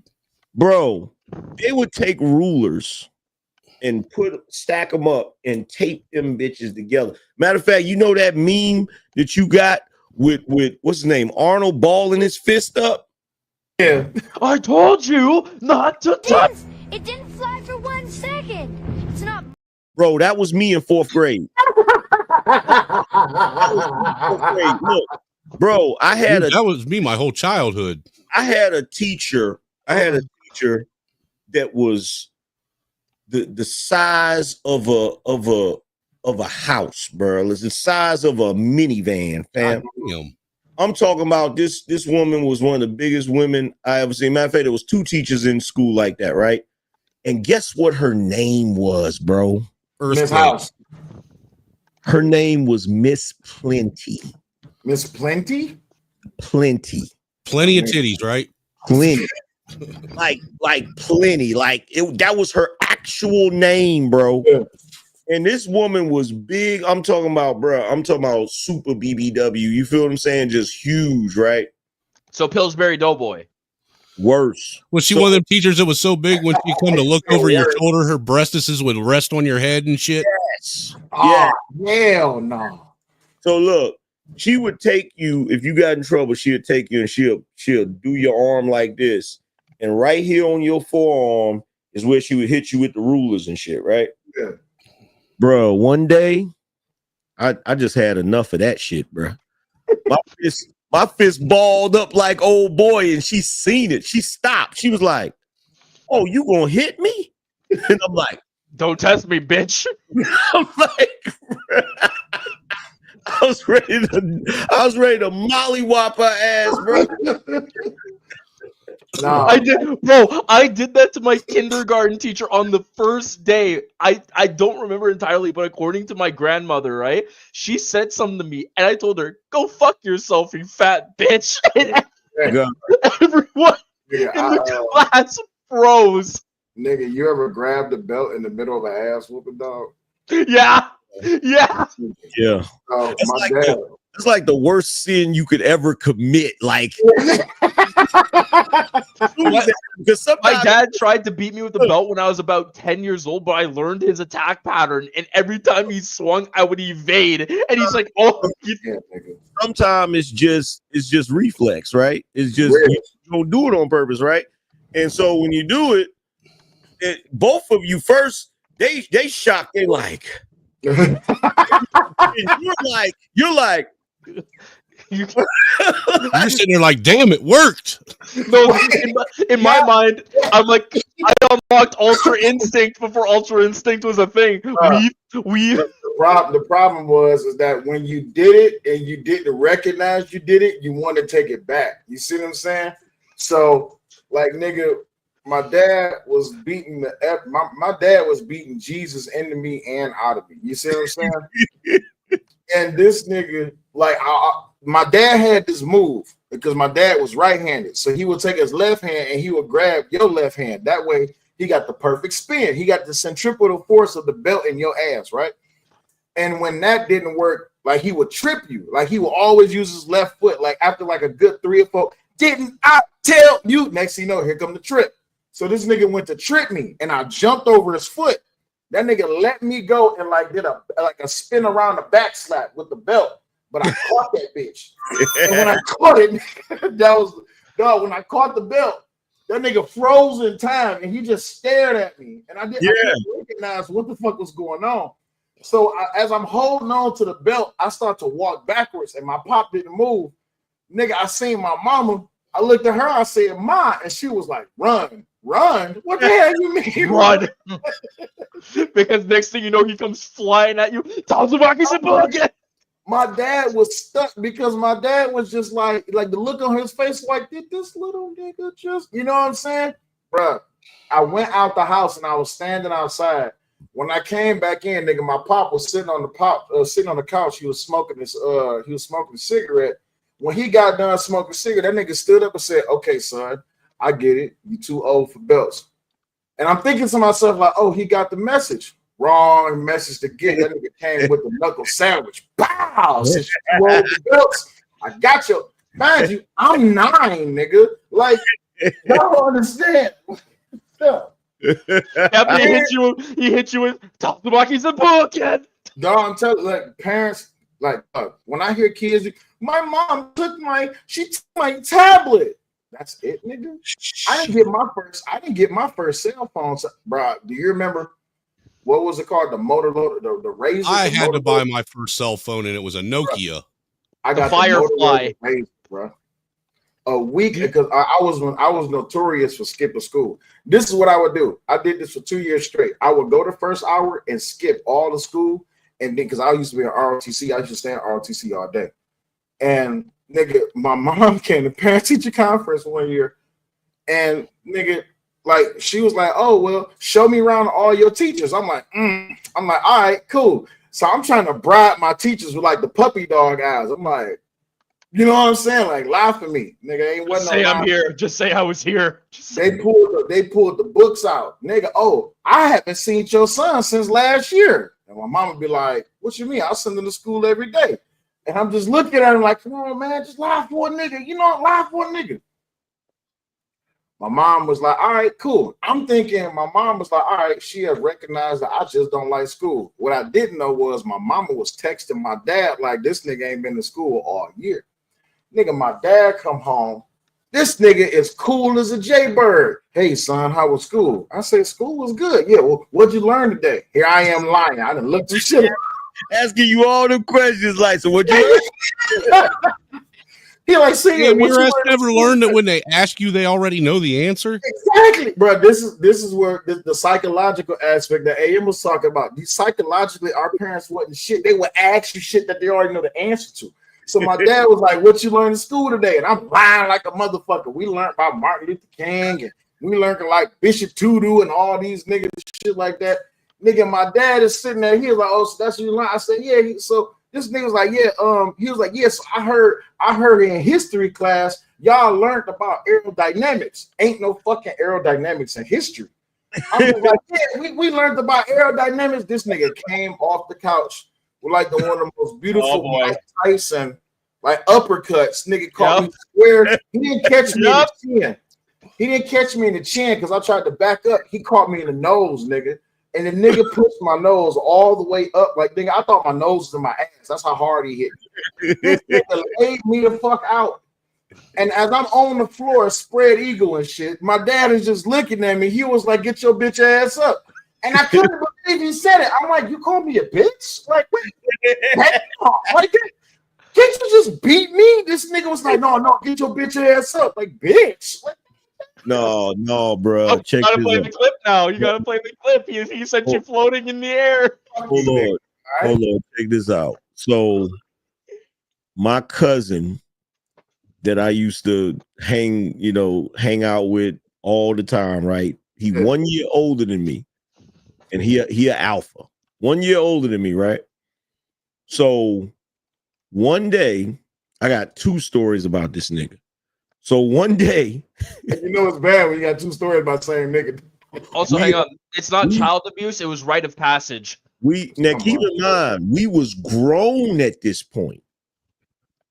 We was grown. We was like, I want to say little over 18, right?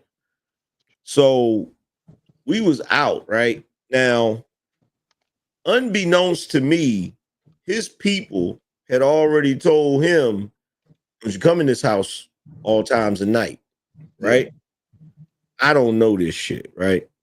Because at that point, my grandmother, she was a little more lax once I was grown. I could hang out, you know what I'm saying, or whatever, right? Long as I ain't get into no shit, right? Yeah. So it's after 11, and we go into his crib, right? So we get out the car, we talking or whatever. We go to open the door, right? And he goes to open the door, and the door won't open all the way. So he's trying to push the door. He's like, what the hell's wrong with the door? I was like, I don't know. So he's trying to push the door, right? So he's got it open enough to where we both can go in the door, right? So we go in the door. Unbeknownst to us, his pops is behind the door, waiting, lying in wake. You feel me? That man came out behind that door, bro, and it was like in slow motion. You feel what I'm saying? You know how you see the movies where dudes get shot up and they got that music in the background, like that angelic music? Yeah. Like, he came out from behind that thing with I can't remember what it was. I can't remember if it was a belt or a switch or whatever. And he just started striking, nigga. He was hitting him. He was hitting me. I was catching strays and shrapnel and all types of shit, bro. And keep in mind, I'm grown at this point. It's been forever since I got my ass whooped. I'm catching beat downs and shit, right? Oh, shit. Bruh, the craziest shit, look. Now, the other occasion, because this was around the same time. No, matter of fact, I was 21 and he was 22, right? Mm. So me and him both got this job at a furniture factory, right? Good. So we at this furniture factory. My job, I'm on this line where these freaking slabs of wood come out after it's being processed, and I gotta take the slabs of wood and put it on the thing, right? So they got us alternating. I'm on the line and they got him sweeping, right? We both got the job at the same time. He rode with me to work, right? Was riding with me to work and shit, right? So I'm trying to be a good, upstanding worker. Even though I don't like the job, I'm trying to psych myself into liking the job. Like, okay, I'm gonna do this shit, right? And this nigga's sweeping. And every time this nigga's pass by me while he's sweeping, yo, this some bullshit. So every time this nigga pass by me, he got some negative shit to say. Man, this job sucks. So I'm sitting there trying to do this shit, and then like, finally, I'm like, man, fuck this job, right? So we both just quit, left, right? We left and went and hung out the rest of the day or whatever, right? Yeah. And so later on that night, he said, yo, I'm gonna just crash at your crib or whatever, right? So we go back to my grandmother's crib and we go upstairs. There's two rooms upstairs. There's my room, and then there's a smaller room with a bed in it, right? Yeah. So I'm in my room and he in the smaller room, right? After we go to sleep, right? Yeah. So all of a sudden now, the next morning, we were supposed to get up around 5 so that we could go to work, right? the next morning, I'm awakened by some noise and shit, right? Oh shit. Now, my room, the way you ever see like the houses where the upstairs, it got the roof that's slanted or whatever. So Yeah. So you got the back room, but the back room, the door looks into the other room, right? So my bed is like where I could roll over and I can look out the door, right? So I hear all of that noise. I roll over and look out the door. My cousin's mama in there whooping his ass, baby. Beating the shit out of his ass. Why your ass ain't at work? I said, hey, that's when you supposed to jump up out the window like I was never here. Nigga, I rolled back over and got up under the covers, nigga, pretended like I wasn't there, bro. And see, what tripped me out was afterwards I thought about it. I was like, that's some diabolical shit. I said, because that means his mama knew he quit. Yeah.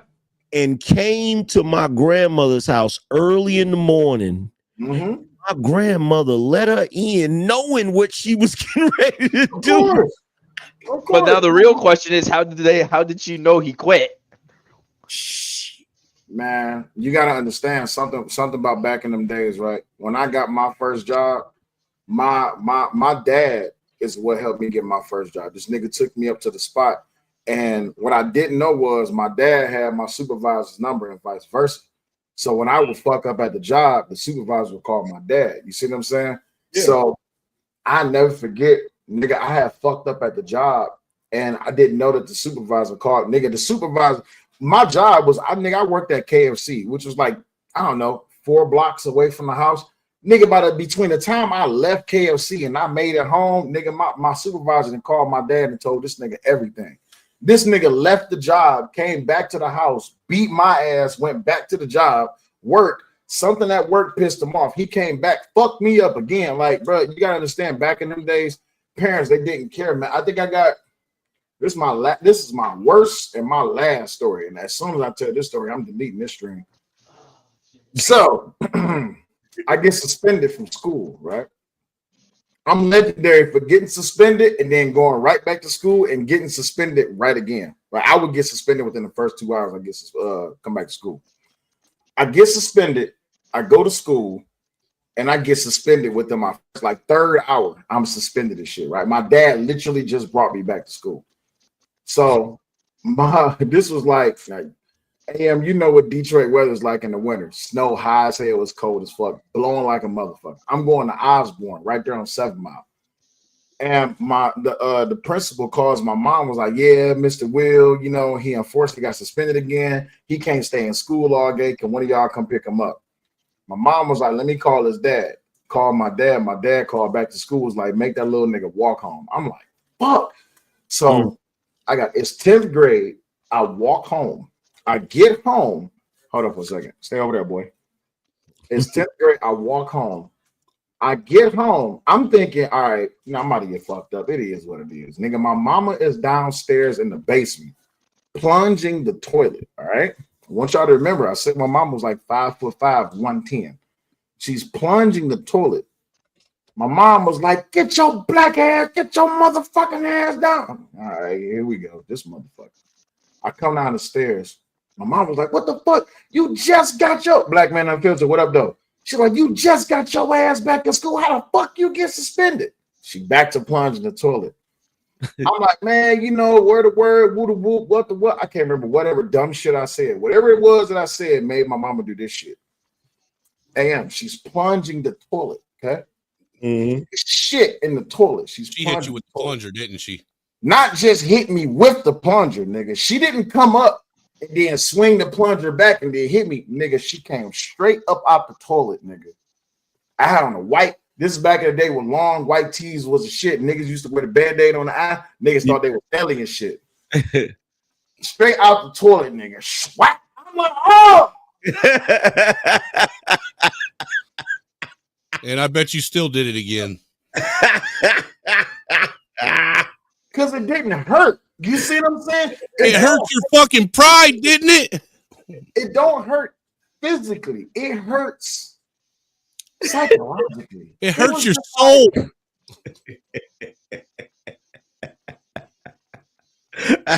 And now I'm You know, like covered. getting smacked upside the back of the head with a hymnal in church. It don't hurt. It just hurts your soul. Yeah. So I'm just sitting. I'm sitting in the basement. Not standing. I'm standing in the basement, covered in shit.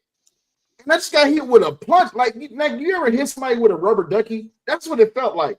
But I just got hit with a shit covered. So I'm just standing there, and I'm just I've never like, been hit by a shit covered plunger or a rubber ducky. I'm just saying. Listen. Look, let me tell you something. This is the reason why that's the reason why Gen X is so demented. Because there's so much shit that we seen that was just, and look, I'm not gonna lie. Some of that shit, if I wasn't the one on the receiving end, I got pleasure out of seeing it. I thought it was the funniest shit in the world. Like, for real. Like, I remember one of my girl cousins, right? And in my family, you rarely ever saw the girl cousins get in trouble. They never, in my family, bro, they rarely ever got in trouble, right? And so much so that if we was in VA, if we was in the country, right? Yeah. Summertime, you boys get your ass outside and play. And the girls would stay in the crib and watch Ricky Lake and all that old BS, right? So one day, the same cousin I'm talking about, his grandmother, right? Yeah. She used to watch people's kids and shit, right? And you know, back in the day, folks used to watch people's kids make money and shit, right? Yeah. At work. So she watching these kids, and her granddaughter, who was preteen at the time, right? She had the damn table, and I just happened to be there that day. I just happened to go up there for some reason. I don't know why I was in there, but I just happened to be in there. So my cousin, she started talking like she was messing with one of the kids, right? Yeah. And so her grandmother told her, leave that kid alone, stop being hateful, right? Now, this is my grandmother's younger sister. She's the type of person that go outside and get them super long switches that's long enough to where if you try to take off running, she can whip that bitch, right? She keep them behind the door. You feel me? So my girl, the girl cousin, she's picking with this little kid, and she done told her to stop, right? And she didn't stop. So when she didn't stop, I remember my aunt telling her, didn't I tell you leave that kid alone? And she said something slick to my aunt. And I know why she said it. She said it because they so used to not getting in trouble, right? Yeah. She said something slick to her. My aunt, she was sitting at the table. My aunt was at the stove, which was behind her. She said that slick shit in one motion. My aunt turned around and slapped her so damn hard, bruh. Yeah. I'm talking about, you ever see one of them slaps when somebody slap a person in their mouth and you see the little piece of jiggle? You see the little lip and the spit go? Nigga. Damn, you hit that nigga and replayed 3 different times. Yeah, it was one of those, bruh. Like, bow, bruh. I was like, oh shit. So big this shit, right? I told you this was 10th grade when she hit me with the plunger and shit, right? My dad comes home. This nigga is furious because he like, nigga, I just brought you back to school. So he come in the house on 50. My brother meets him at the door. He was like, Will, my brother's like, pop, pop, pop, pop, pop. He was like, what the fuck you want with me? He's like, Pop, let me talk. I'm upstairs. I'm in my room now. He's like, Pop, let me talk to you. And I got quiet after that. And all I heard my dad was like, with a shitty plunger? And my brother was like, Pop, come on. Nigga, so I'm upstairs, traumatized. I ain't gonna lie, nigga. I'm so fucked up, nigga. I'm still covered in shit. And I'm just like, what the fuck? So my pop come upstairs and he come in my room and he look at me and like, you know how like birds on your face, didn't you? Bruh, listen, you know how like in the old school days, like in them black exploitation films, like dudes talk like they was a pimp, like, man, come on, man. That's how my dad was. He was like, come on, man. Come on, man. I said, she hit me with a plug. He was like, man, go take a shower. So I go take a shower and shit. I come out the bathroom. I'm thinking I'm about to get my ass whooped. This nigga is sitting in my room. He was like, man, bring your ass here. That's exactly how it, because my pop stuttered a lot. Man, bring your ass here. So I sit down. He was like, look, I can't even whoop your ass. I was like, I hope you don't. So he was like, look, this is what I'm going to do. He said, I'm going to go to the store and I'm going to get you something to drink. He's like, when I come back, you're going to drink this shit. You're going to take your ass to bed. I'm thinking I'm all good. I drank, what you call them old, God damn it, it was a wine cooler. It came in a glass bottle. It had like a colorful label. It was something. Yeah. Everybody used to drink them bitches back in the day. Was it Mystic? Was it a Mystic? No, it was either that or it might have been a fucking Red Bull. No, it was a wine cooler. It was Red Bull was wine coolers. No, bro. This was I gotta call my brother and ask him what it was, because we used to steal them bitches from the gas station. Was it a Boone's Farm? Was it Boone? Nah, it was clear. A Zima?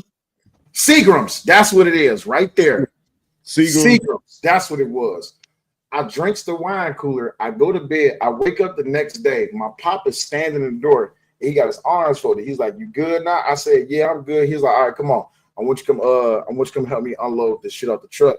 What I didn't know was that my pop was gonna let me go down the stairs first. This nigga, I started going down the stairs first. All I felt was this size 13 and a half boot, nigga, all on my back, kicked me down the motherfucking stairs. And I'm just rolling down the stairs. I'm like, what the fuck, nigga? But we had those stairs like you go down and then you turn and then you go down the other stairs. Nigga, I felt it was like Jackie Chan, nigga. I'm like, turn. So then he comes to the bottom of the stairs, and I'm just like, God damn, bro, what I do? He was like, oh, you thought just because your mama hit you with a pointer, I wouldn't go fuck you up? I'm gonna get mine too. And I'm just like, God damn, bro. Parents back in the day was, I say anybody born between 2000 and now, y'all don't know what it means to be fucked up. Not psychologically, not physically, not mentally. Don't know what it means to be fucked up. That would explain why it's a lot of these dumbass niggas running around on the internet now thinking that shit don't stink. Y'all didn't get fucked up. Let me tell you something. Not only would that have happened in my family, but they would have added insult to injury, because they would have been like, go sit your shitty ass down. Yep. They'll do some shit like that, bro. Like, you the reason. But they throw a roll of toilet paper at you while they're doing it. So they gonna pick on you about the shit. Yeah, bro. What they did, they gonna pick on you about the shit at the same time. Man, but you know what though? I wouldn't trade a second of my childhood or my teenage years for nothing, man. I'm just be honest with you. Every ass whooping I ever got, I'm grateful for. Everything I'm not grateful for not a one ass whooping I got, dude. What you talking about? I look at it like this. I would rather have been raised in that time where you knew what it was than this super soft age that we in now. Yeah, you beat a kid now, it's child abuse. Yeah, it was back then too. They just didn't arrest your parents for it. Bro, that's like, look, that nigga Ja Morant, right? Like, I don't agree with that nigga on some of the shit he do, but the other day they was like, he needs to grow up, because when he hit the three, he did like that. I said, man, if y'all don't go sit y'all soft asses down somewhere, like, you do realize that wasn't a real gun, right? They just try to make it about everything, dog. Like, nigga, do you know how explosive it was? Who was that Iverson hit the three on and then he stepped over him like with the big steps? Yeah, who was that? I don't think that was Kobe. Was it Kobe? I can't remember. Whoever that was, like, shit like that used to cause problems. Like when Kobe was standing, when he was standing on the inbounds and the nigga had the ball and he did like this to his face, like shit like that. Like that's some type of, huh? You talking about old Barnes?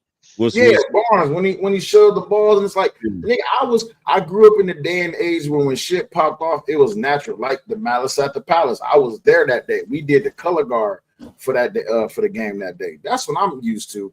Like the shit that people seeing nowadays, man, it's so fucking soft and watered down. I'd be surprised when people be like, "Oh my god, did you see?" It's just like, bro, that ain't nothing, man.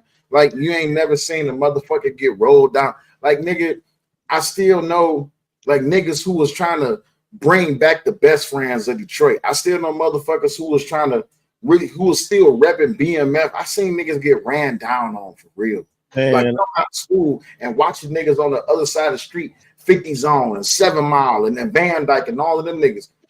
man, I Nothing. seen mamas show up at the school with the hair rollers. Remember back then it wasn't bonnets. They would come with the rollers. They would have the shits in the hair. They'd have the rollers in their hair, and then they'd have the scarf that they Yeah. tied and would have on a house coat. Yeah, Yeah, I was about to say they'd have a big, ugly ass, heavy house coat on. Not and a slippers. robe, not a robe, a house coat. No, because they wore the robe under the house coat. They would show up with the house coat and you would get clowned for the rest of the year if your mom showed up in a house coat. Because this is what they'll do. They'll show up with their hair in the rollers, right? Mm-hmm. And the scarf with the house coat and your sneakers. Yeah, and them bitches is flopping. Because they was in a rush. And you know they mad because they had to come to the school like that. And bruh, if you got your ass beat at school with your mama showing up with that house, you got shit. Rest of the year. Rest of the year. Like I would dare a motherfucker to make fun of me. My mom showed up at school. Hey, Snowman, my mama was the original locker bully, nigga. I was skipping English, and my mama came up there. I didn't know that my teacher called my English. My teacher called my mama. Nigga, I'm in the class clowning like a bitch, nigga. My mama walk, and you know you're in trouble when everybody get quiet, or they go ooh. Yeah, nigga. My mama walk. Ain't nobody never seen my mama because my dad would always come to the school. My mama came to the school. I'll never forget this shit. She had on a pink house coat. And she had you remember the house coats with the big ass, unnecessary, stupid ass pockets? Yeah. My mama had on with her red pill. And my mama used to always carry, I'll never forget this shit. Y'all remember 5 o'clock? That old shit? Mm-hmm. It's a 5 o'clock, I think was a whiskey, if I'm not mistaken. My mom drank Southern Comfort. She didn't drink that super cheap shit. Hold on for a second, y'all.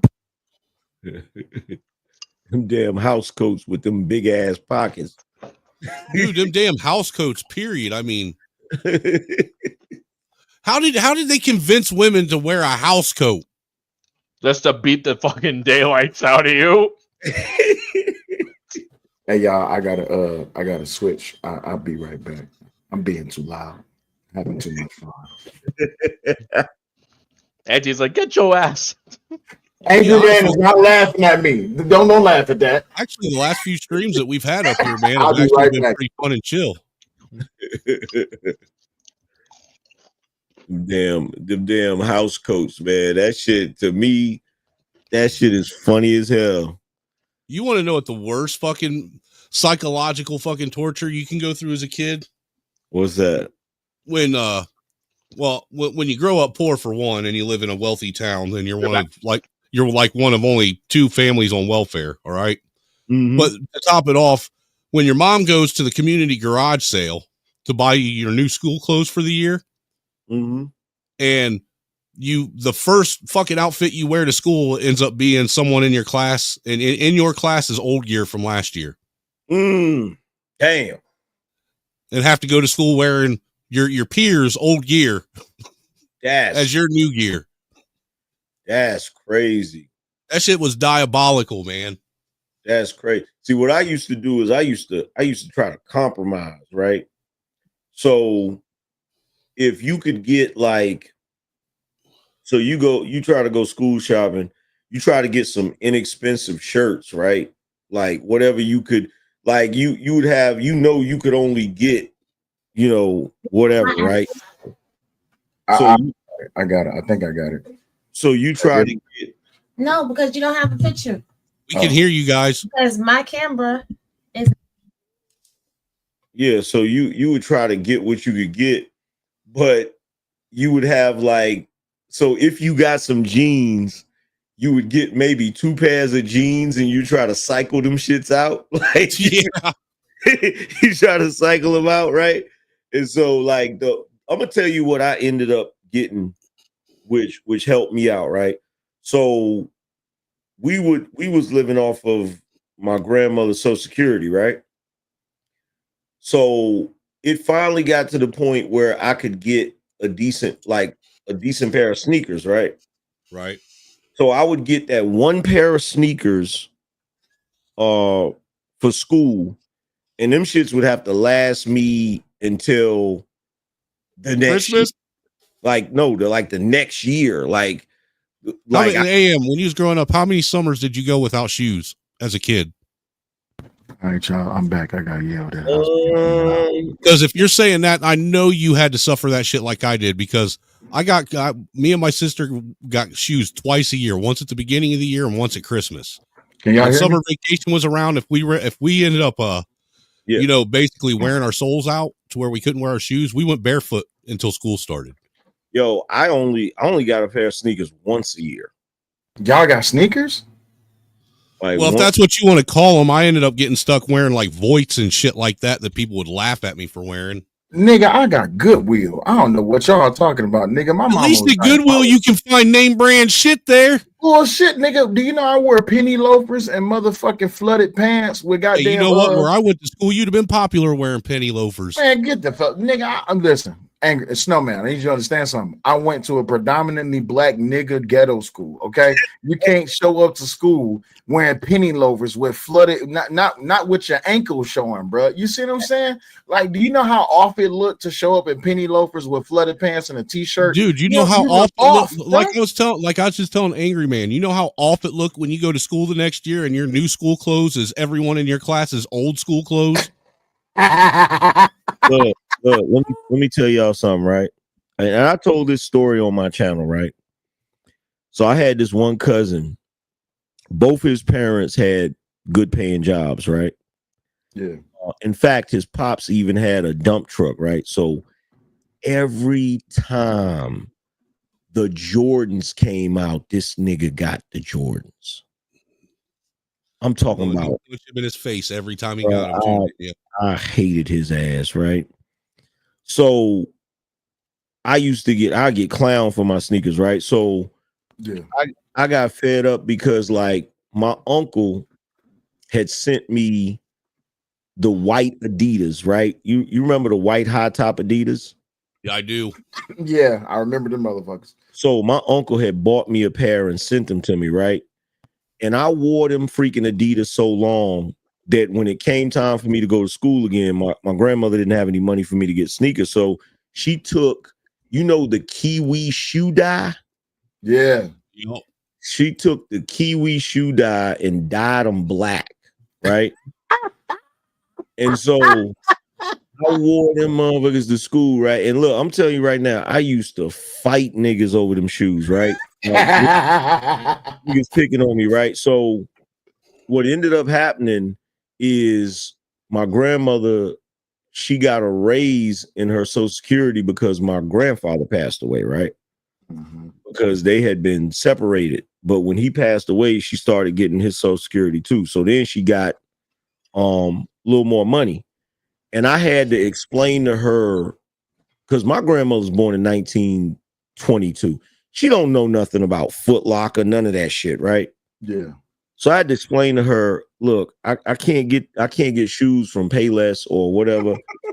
I need shoes from Foot Locker, right? So she takes me, we go to Foot Locker, right? She take one look at them prices and she's like, I can't get you these sneakers, right? Yeah. Mm-hmm. Because I wanted the Jordans, I wanted the J's, right? But them shits was over $100. So it's like, there's no way I'm spending $100 on some sneakers, right? Yeah. So, I pleaded, begged and pleaded. I'm talking about, bro, I went in that store convinced I was going to get a pair, and the level of disappointment, I still remember the disappointment to this day, right? Mm-hmm. So I begged and pleaded. I'm talking about on my knees begging and pleading. And so my grandmother, God bless her heart, she caved and she gave me a limit. She was like, if you can get a pair of sneakers that costs less than $80, right? I'll get them, but if I get them, you better take care of them. You can't get no. There was a bunch of shit I could get, right? So I get this black pair of Nike Air Flights, right? You remember the Nike Air Flights that Will Smith used to wear on the Fresh Prince of Bel-Air? Yeah. With the big tongue, right? So Yep. I had a black pair, right? Bruh. There's only a couple of moments in my childhood that I remember vividly. I remember the day I got that first pair of Nike Air Flights, and I remember when I finally got a Nintendo. Those are the two defining moments in my childhood, right? Bro, when I got them sneakers, fam, I felt like I felt like I was rich just because I was able to get the damn sneakers, bro. Hey, bro. Like, Some of these right here. no, it's the high top joints. Oh, the high top ones. Yeah, the high top joints. Oh, let me see. Damn, they do got them. These are lights. Those the mids. Dang, got the high. Oh wait, is these? No, what he's talking about is these aren't the Nikes, but these are DCs, but they look just like the ones that he's talking about. Those? It's like though. Yeah, it's like those, but it was black. It was, matter of fact, I'm gonna show you. That's got the big tongue on it too. Got you. Let me see if I can find it real quick. Actually, these are my favorite shoes that I just got. Those are dope. What is those? They had air up tempo on them, Angry Man, on the side, if I'm not mistaken. No, these are DCs. I ain't never heard no DCs, G. DCs are skater shoes, man. Yeah, I know the DCs. That's all I wear. Man, look, listen. These right here cost me over $100, dude. These were like $120. They came from England. Bro, I don't know about y'all, but remember back in the day, we had the Guest store. Let me tell you how stupid I was, man. I went and I spent I think I spent about $120 on a pair of Guest pants. Nigga, I thought I was the shit. Dude, I remember the first time I spent over $200 on a pair of jeans with a buckle. Never did that again. You remember Jabot pants? No, dude. Actually, I think my favorite pair of pants, honestly, dude, I used to wear Jinkos all the time when I was in school. I don't know what the fuck is Jinko? You've never heard of Jinkos? I ain't never heard of no damn Jinkos before. Put in your search bar JNCO and look them up. They were shoes or jeans? Jeans. Jinko jeans. Oh my God. These? Snowman. I know you lying. Oh yeah, dude. I was a big time fucking skateboarder back in the day, dude. Hold on. I'm paying big as hell ain't seal. Oh, dude, you could see your kitchen sink in one of the pockets of them motherfuckers. Look at these motherfuckers. Oh yeah, I remember them. Dude, those were fucking hot topic. That shit right there was fucking top of the line back in the day. I'll be what he says with the big ass pockets. Hey, listen, y'all don't. That's in style. Now, listen, y'all don't understand. I thought, listen, when I was coming up, Guess, Fubu, Jabot, Sean John, what the fuck was that? I can't remember what other clothing. I wasn't really a fashionistic kid. I was a type like I was a gothic kid. I was a black gothic kid all throughout high school. So and you didn't wear Jinkos? Nah, I didn't wear Jinkos. What I mainly I look like dude, the dude, they sold Jinkos at Hot Topic at one time. I didn't shop at. We had Spencer's. I used to shop at Spencer's too. Hey, Will, here go the ones I was talking about. Hold on 1 second. Yeah, man. I look like the school shooter every day. It's those joints right there, the black ones. Oh, Yeah. okay. Them shits right there, bro. South Pole was a big brand when I was in school too. Dog, listen, I know you thought you was the man. Bruh, man, because look, one of the reasons why I picked them, because I'm like, it had the Nike Air on the back of it, just like, because around that time I was trying to get the fours, the Jordan 4s, right? Yeah. And if you remember, the back of the Jordan 4s had the Nike Air on the back of it, right? Yeah. But yeah, bro, I got them shits, man. You couldn't tell me nothing. Mm-mm. Hey, Sale and Anger Man, y'all actually know the Jordan numbers? Yeah. Yeah. I don't. I've never owned a I pair of can't Jordans keep up in with my this life. shit for nothing in the world. The only Jordans I But remember nah, is Sale, you was the man. You had Sean John. yeah. Bro. Listen, I only had Sean John because I caught them bitches on sale at the thrift store. You gotta understand. Remember, I remember the suede. Remember the suede little jumpsuits and shit like that. I'm talking, nigga. When I tell you, I thought I was Nah, a dude, we dog. didn't wear jumpsuits because we weren't gay.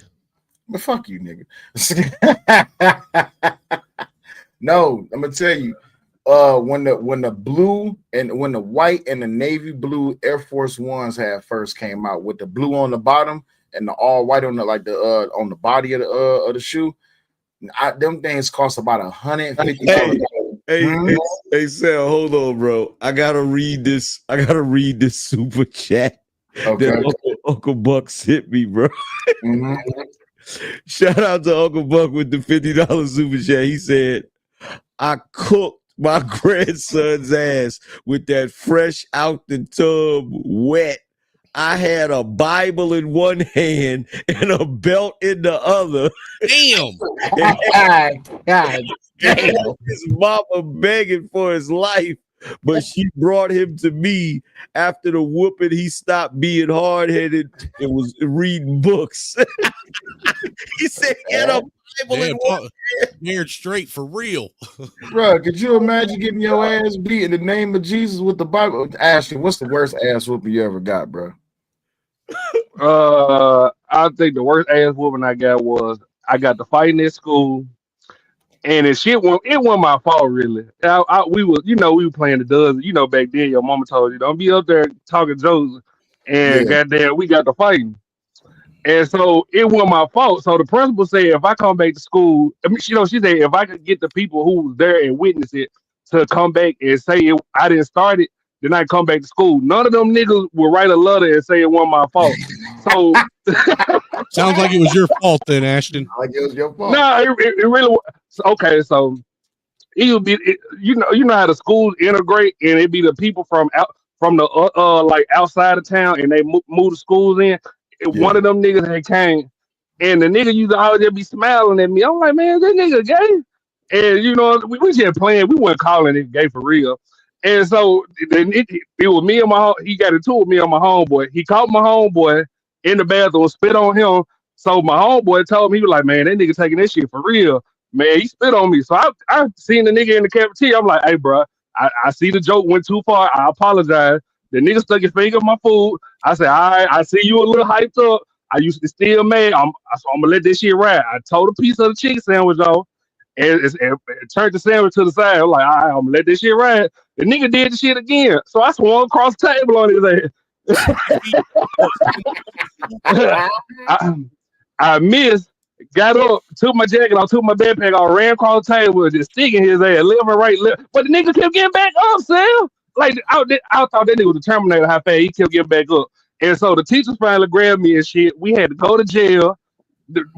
Before we went to jail, goddamn me, when we was in jail, the nigga was crying and shit. And I'm like, what this nigga crying for? He was like, my hand hurt. The nigga did not touch me at all. So I'm looking at him, I'm like, what the fuck your hand hurt for? Mm-hmm. And so the niggas would not write the letter. And my mama took my phone and shit. I didn't get a whooping then. So my mama took my phone, but I'm suspended now. So the other niggas would write the letter. I found my phone and said, man, you niggas stay away from me and my motherfucking cousin. And goddamn, I guess they went back and told my mama, man, my daddy came home and told my ass up for finding that phone. Mm-hmm. See, you what year was you born, Ashton? He was born in the 91. 80s. You was Damn, born in 91. 91. Yeah, so yeah, you came up in the era where parents still beat the shit out of you. Nowadays, man, I don't know. It's some parents out there like nigga, it's some parents out there who will go to them lengths, but because of the pussification of this nation, it's like you can't even whoop your kids. You let alone can't even yell at these What are you little talking motherfuckers. about, dude? I beat the shit out of my kids just to feel nostalgic. Nah, I'm talking about these days, these young motherfuckers. They don't have That's what I'm these talking legendary. about, dude. Nah, they ain't got these legendary stories like we got. Like your son will never be able to say that my dad ever hit me with a frying pan. You see what I'm saying? No, but Your son never- he'll be able to tell his friends that his dad that he would come home from school and his dad would knock his books out of his hand. I'd rather That's get that bullying. than the frying pan, nigga. I bully the fuck out of my son. I ain't even gonna lie, dude. Listen, if I could take back some of the ass whoopers I got, I promise you, I would take back that damn plunger because I didn't believe I deserved that shit. And two, I would just take the worst ass whoopings I always got was the ones that pissed me off. Like when I would get an ass whooping for somebody else's bullshit, that's the one that pissed me off. That'd be the one that pissed me off. Because then now angry man, my cousin, I got to get an ass whooping because he fucked up and I didn't tell him. So now I got to get my ass whooped for him. So now after the ass whooping, I'll be ready to fight him. Like, bro, like what the fuck? Hey, yo, the funniest joke I ever heard a comedian tell about ass whoopings. That nigga Aries Spears, right? He said it's funny because like you'll have like the suburban preppy white lady. Yeah. If she sees a kid getting beat in public, she'll be like, "No, don't beat him. Don't whoop him." He said a black person will see a kid get his ass beat in public and laugh about it and will lean over to the kid and be like, "Get your shit together." Hey, dude, I ain't gonna lie, dude. I chuckle and get a little tear in my eye every time I see a kid getting beat in the grocery store. Listen, I be celebrating like a motherfucker. No, I think the worst shit I ever seen. This is one of my old friends. Her name is Ashley, right? Ashley was cool as hell, but she evil than the motherfucker. I don't know about y'all. Have y'all ever been in the grocery store and for some reason kids keep on hitting you in the back of your fucking ankle with the cart? Yeah. Ooh, that's me. Bro, listen. So Ashley, because her car had broke down, she's like, "Can you take me grocery shopping?" I'm like, "Yeah." I took her grocery shopping, and this little white little boy, kept on running the cart into the back of her heels. So Ashley turned around and like squatted down. It was like, "Listen here, little man, I need you to stop running the cart into the back of my ankles." And that nigga kicked the shit out of her right in the shin, like bow. He was like, "You not my motherfucking mama." So his mama came up. She was like, "Oh, I'm so sorry about my son. He just have anger issues." My friend Ashley stood up. She was like, "Yeah, it's not a problem, nigga." It was like a WWE drop kick. I'm talking about both feet came off the ground. She kicked that nigga dead in his chest with both feet. That nigga rolled backwards and flew into the little chip, little rack that was there. And all the chips fell on top of him. His mom was like, "Oh my God, don't you put your hands on my son?" She's like, "Bitch, you can get kicked too." Listen, kids need to understand that life is brutal, but like one of the funniest commercials, you seen that commercial with the fat nigga that's on the plane, and the mom would be like, "Excuse me, my daughter wants to sit by the window. Is that okay?" He was like, "Nah." He was like, "Nah, I got this seat. I booked this seat. This seat's for me." She was like, "Yeah, but wouldn't it be fair that my daughter gets to sit by the window?" He was like, "Wouldn't it be fair if I wasn't fat?" And she was like, "Well, that's your fault." He was like, "Well, you're her mom." Dog, the world needs to get back to like honest brutality, such as like the Duckman rants. Like the Duckman rants, I went back and I watched the stream mode. That nigga was brutal, bro. The world needs to get back to shit like that. People need to understand that you don't have to be soft and kind with them all the damn time. Some people just want to be left alone, and when you fuck with them, you gonna get what the fuck is coming to you. It's just that simple. I agree. I say all the time we got to go back to offending people. People should be offended daily. Yeah, they should, without question. But y'all, It is 11:16. I have got to give me some sleep. I love each and every last one of you brothers. Or to all the OGs out there, OG Angry Man, Angry Snowman. Love you, Ashton. Love y'all two OGs. I appreciate everybody that donated. Hopefully everybody hit the cash app because this show was just us having a good time, having some conversation, getting some things out there and putting it together for Uncle Tom and Kyle. Ashton, did you hear about that? I heard about it, but it was in passing. I've been over there on somebody else's show today. Yeah, so they house burnt down completely, bro. Like in the Damn. midstream. Yeah, midstream. Uncle Tom stood up, ran to the back, seen there was a fire, and they booked it out the house. Luckily, nobody was hurt, but they lost everything. Birth certificates, wallets, phones, they lost everything. So the whole purpose of a lot of these content, man, it's all we did was just get one notification. We got one shout out that Uncle Tom lost his house. And now I see, and I know I don't fuck with him like that, but Fatty got a stream. Man, I don't fuck with him neither. He be talking, man. I know, but damn, I'm sorry to hear that. Fatty got a stream tomorrow. He raising $1,000 from the Untouchables. So shout out to the Untouchables. L.A. Wilson and they over there doing their thing. I didn't even know which doctor got into a fucking house fire last night, but they over there doing something. We doing something. Angry Man, he doing his thing. Everybody's just really coming together and really doing it. I'm hoping tomorrow everybody can put their bullshit aside just for, I don't know, for a day or two, and let's really just pull together and really help them out because they have done a lot for a lot of people in this space. So that's what I'm really hoping. Regardless of what your feelings are about Uncle Tom, man, for the most part, he's actually a straight up dude, and he'd give you the shirt off his back if he could. Mm-hmm. Yeah, he would. Cool. He would offer it off.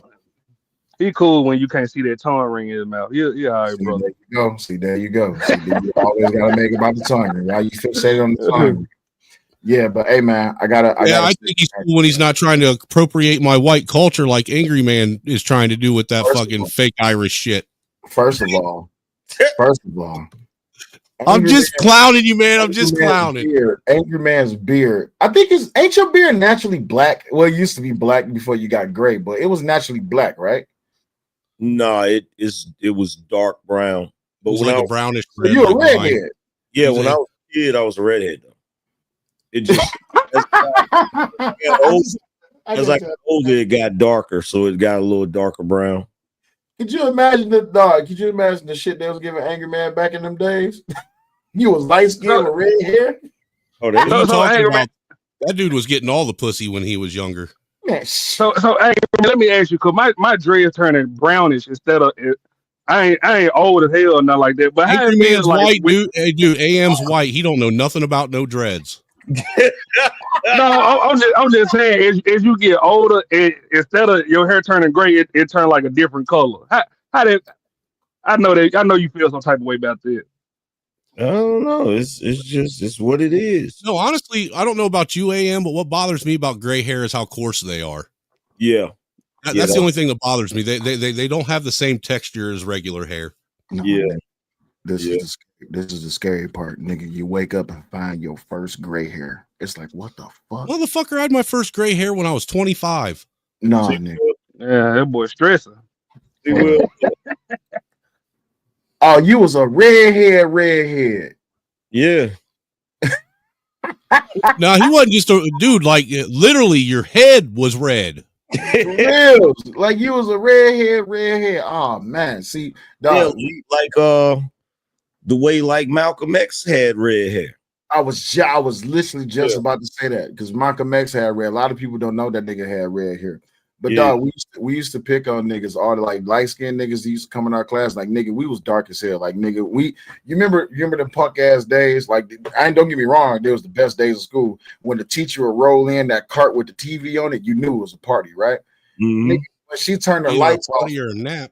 Yeah, when she turned the lights off, nigga, the room just be a shadow because all you see is just teeth and eyeballs because we was all black as hell. Except for that one light-skinned nigga. That nigga will always stick out like a thumb. And we will always talk shit about this nigga. Like, nigga, you look like a bright milk dud or some shit like that. And for some reason, these niggas always have like really low buzz cuts or just be bald as hell. Like, how the hell is you bald in elementary school? Because your mama don't want to get you no designs or no shit. Just cut it off. Man, what? Or because your mama too fucking cheap to take you to a fucking barber and does it herself.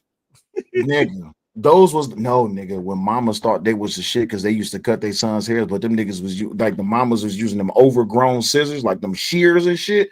It's like you should not be cutting your son's hair. Like nigga, you know what? I'm not telling the story. I used to have long hair when I was in middle school. Y'all remember them punk ass S curl kits? Not the Jerry curl, S curl kits. Nah, nigga, dude, I'm white. I never messed with that shit. Shut your ass up. So, nigga, my mama put an S curl kit in my head, but the problem was my mama had went to sleep, and I didn't want to be a little badass kid and go wash the shit out of my head. And I went to sleep with the S curl kit in my head. Nigga, if I go bald right now, I have scars all on the top of my head from that damn S curl kit. You see what I'm saying? So back in those days, like they was trying to like beautify niggas and shit like that. But at the same time, I wanted my hair to be like a regular buzz cut and shit. But man, niggas used to come to school and they thought they was a shit. I hated niggas with waves. To this day, I still hate niggas with waves. Nigga, if you got waves, nigga, I'm traumatized. I might knock them bitches out your head. I couldn't stand that shit, man. So no, I didn't know it, nigga. But when I got my first body, it was like, I don't know, a couple months ago. Nigga, I'm sitting up in the mirror cutting my hair and shit. And I look right in my beard. I had this one long gray ass hair, and I'm just like, oh hell no, I'm too young for this shit. And I'm 36. Nah, man, I ain't ready to get old. I'm right behind you. But I ain't ready to get old, bro. I'm not. I'll be honest with you. I'm kind of excited about turning 50. I don't know how y'all older niggas give you. I don't know how y'all do it every day. I don't look forward to getting old, dog. Because I'm getting closer and closer to not having to wake up again. That's how. This nigga. I'm so happy my line's still intact. Thank God. Line. Yeah, my hairline. I'm so happy that motherfucker's still intact. Don't worry, nigga. I feel my head getting bald in the center of my shit. That's why I'm always wearing hats. The last time I'm 46 years old and still got a head full of hair down past my shoulders. Hey, well, the last time y'all seen me without a hat was the Fantastic Fight. Why you think I ran about the ring so fast? I ain't want nobody to catch a shot at the top of my head. Nobody would have been able to catch a shot, dude. The glare off of that motherfucker would have blinded the fucking camera. Fuck you, old man. All right, listen. Hey, I might be old, but when I go bald, it's a choice, not because life told me I had to be. First of all, if I ever meet you in real life, I'm cutting all your shit off. Good night, old man. Y'all take it easy, man. I'm getting up out of here. All right, y'all. All right, y'all. Appreciate y'all. Get everybody up out of here. All right, y'all. Appreciate everybody who stopped by the stream. Man, shout out to all of the content creators who went live and who's going to go live in support of Uncle Tom and Kai. Much love to each and every last one of y'all. Thank you for all the donations. Anything that was sent on the Cash App did get sent over to the Cash App that was posted. That's still at the top of the link. If you want, you please do me a favor. I'm gonna give y'all like a minute or two. Go ahead and copy that Cash App that's at the top of the link. Give y'all a minute or two. Copy that link, that Cash App link that's at the top of the chat. That is the link. If you don't got it right now and you want to do it later, that's fine. But I appreciate everybody that's stepping up and really just doing something for Uncle Tom and Kai. It's much love to each and every last one of y'all. Y'all have a blessed night and a good day.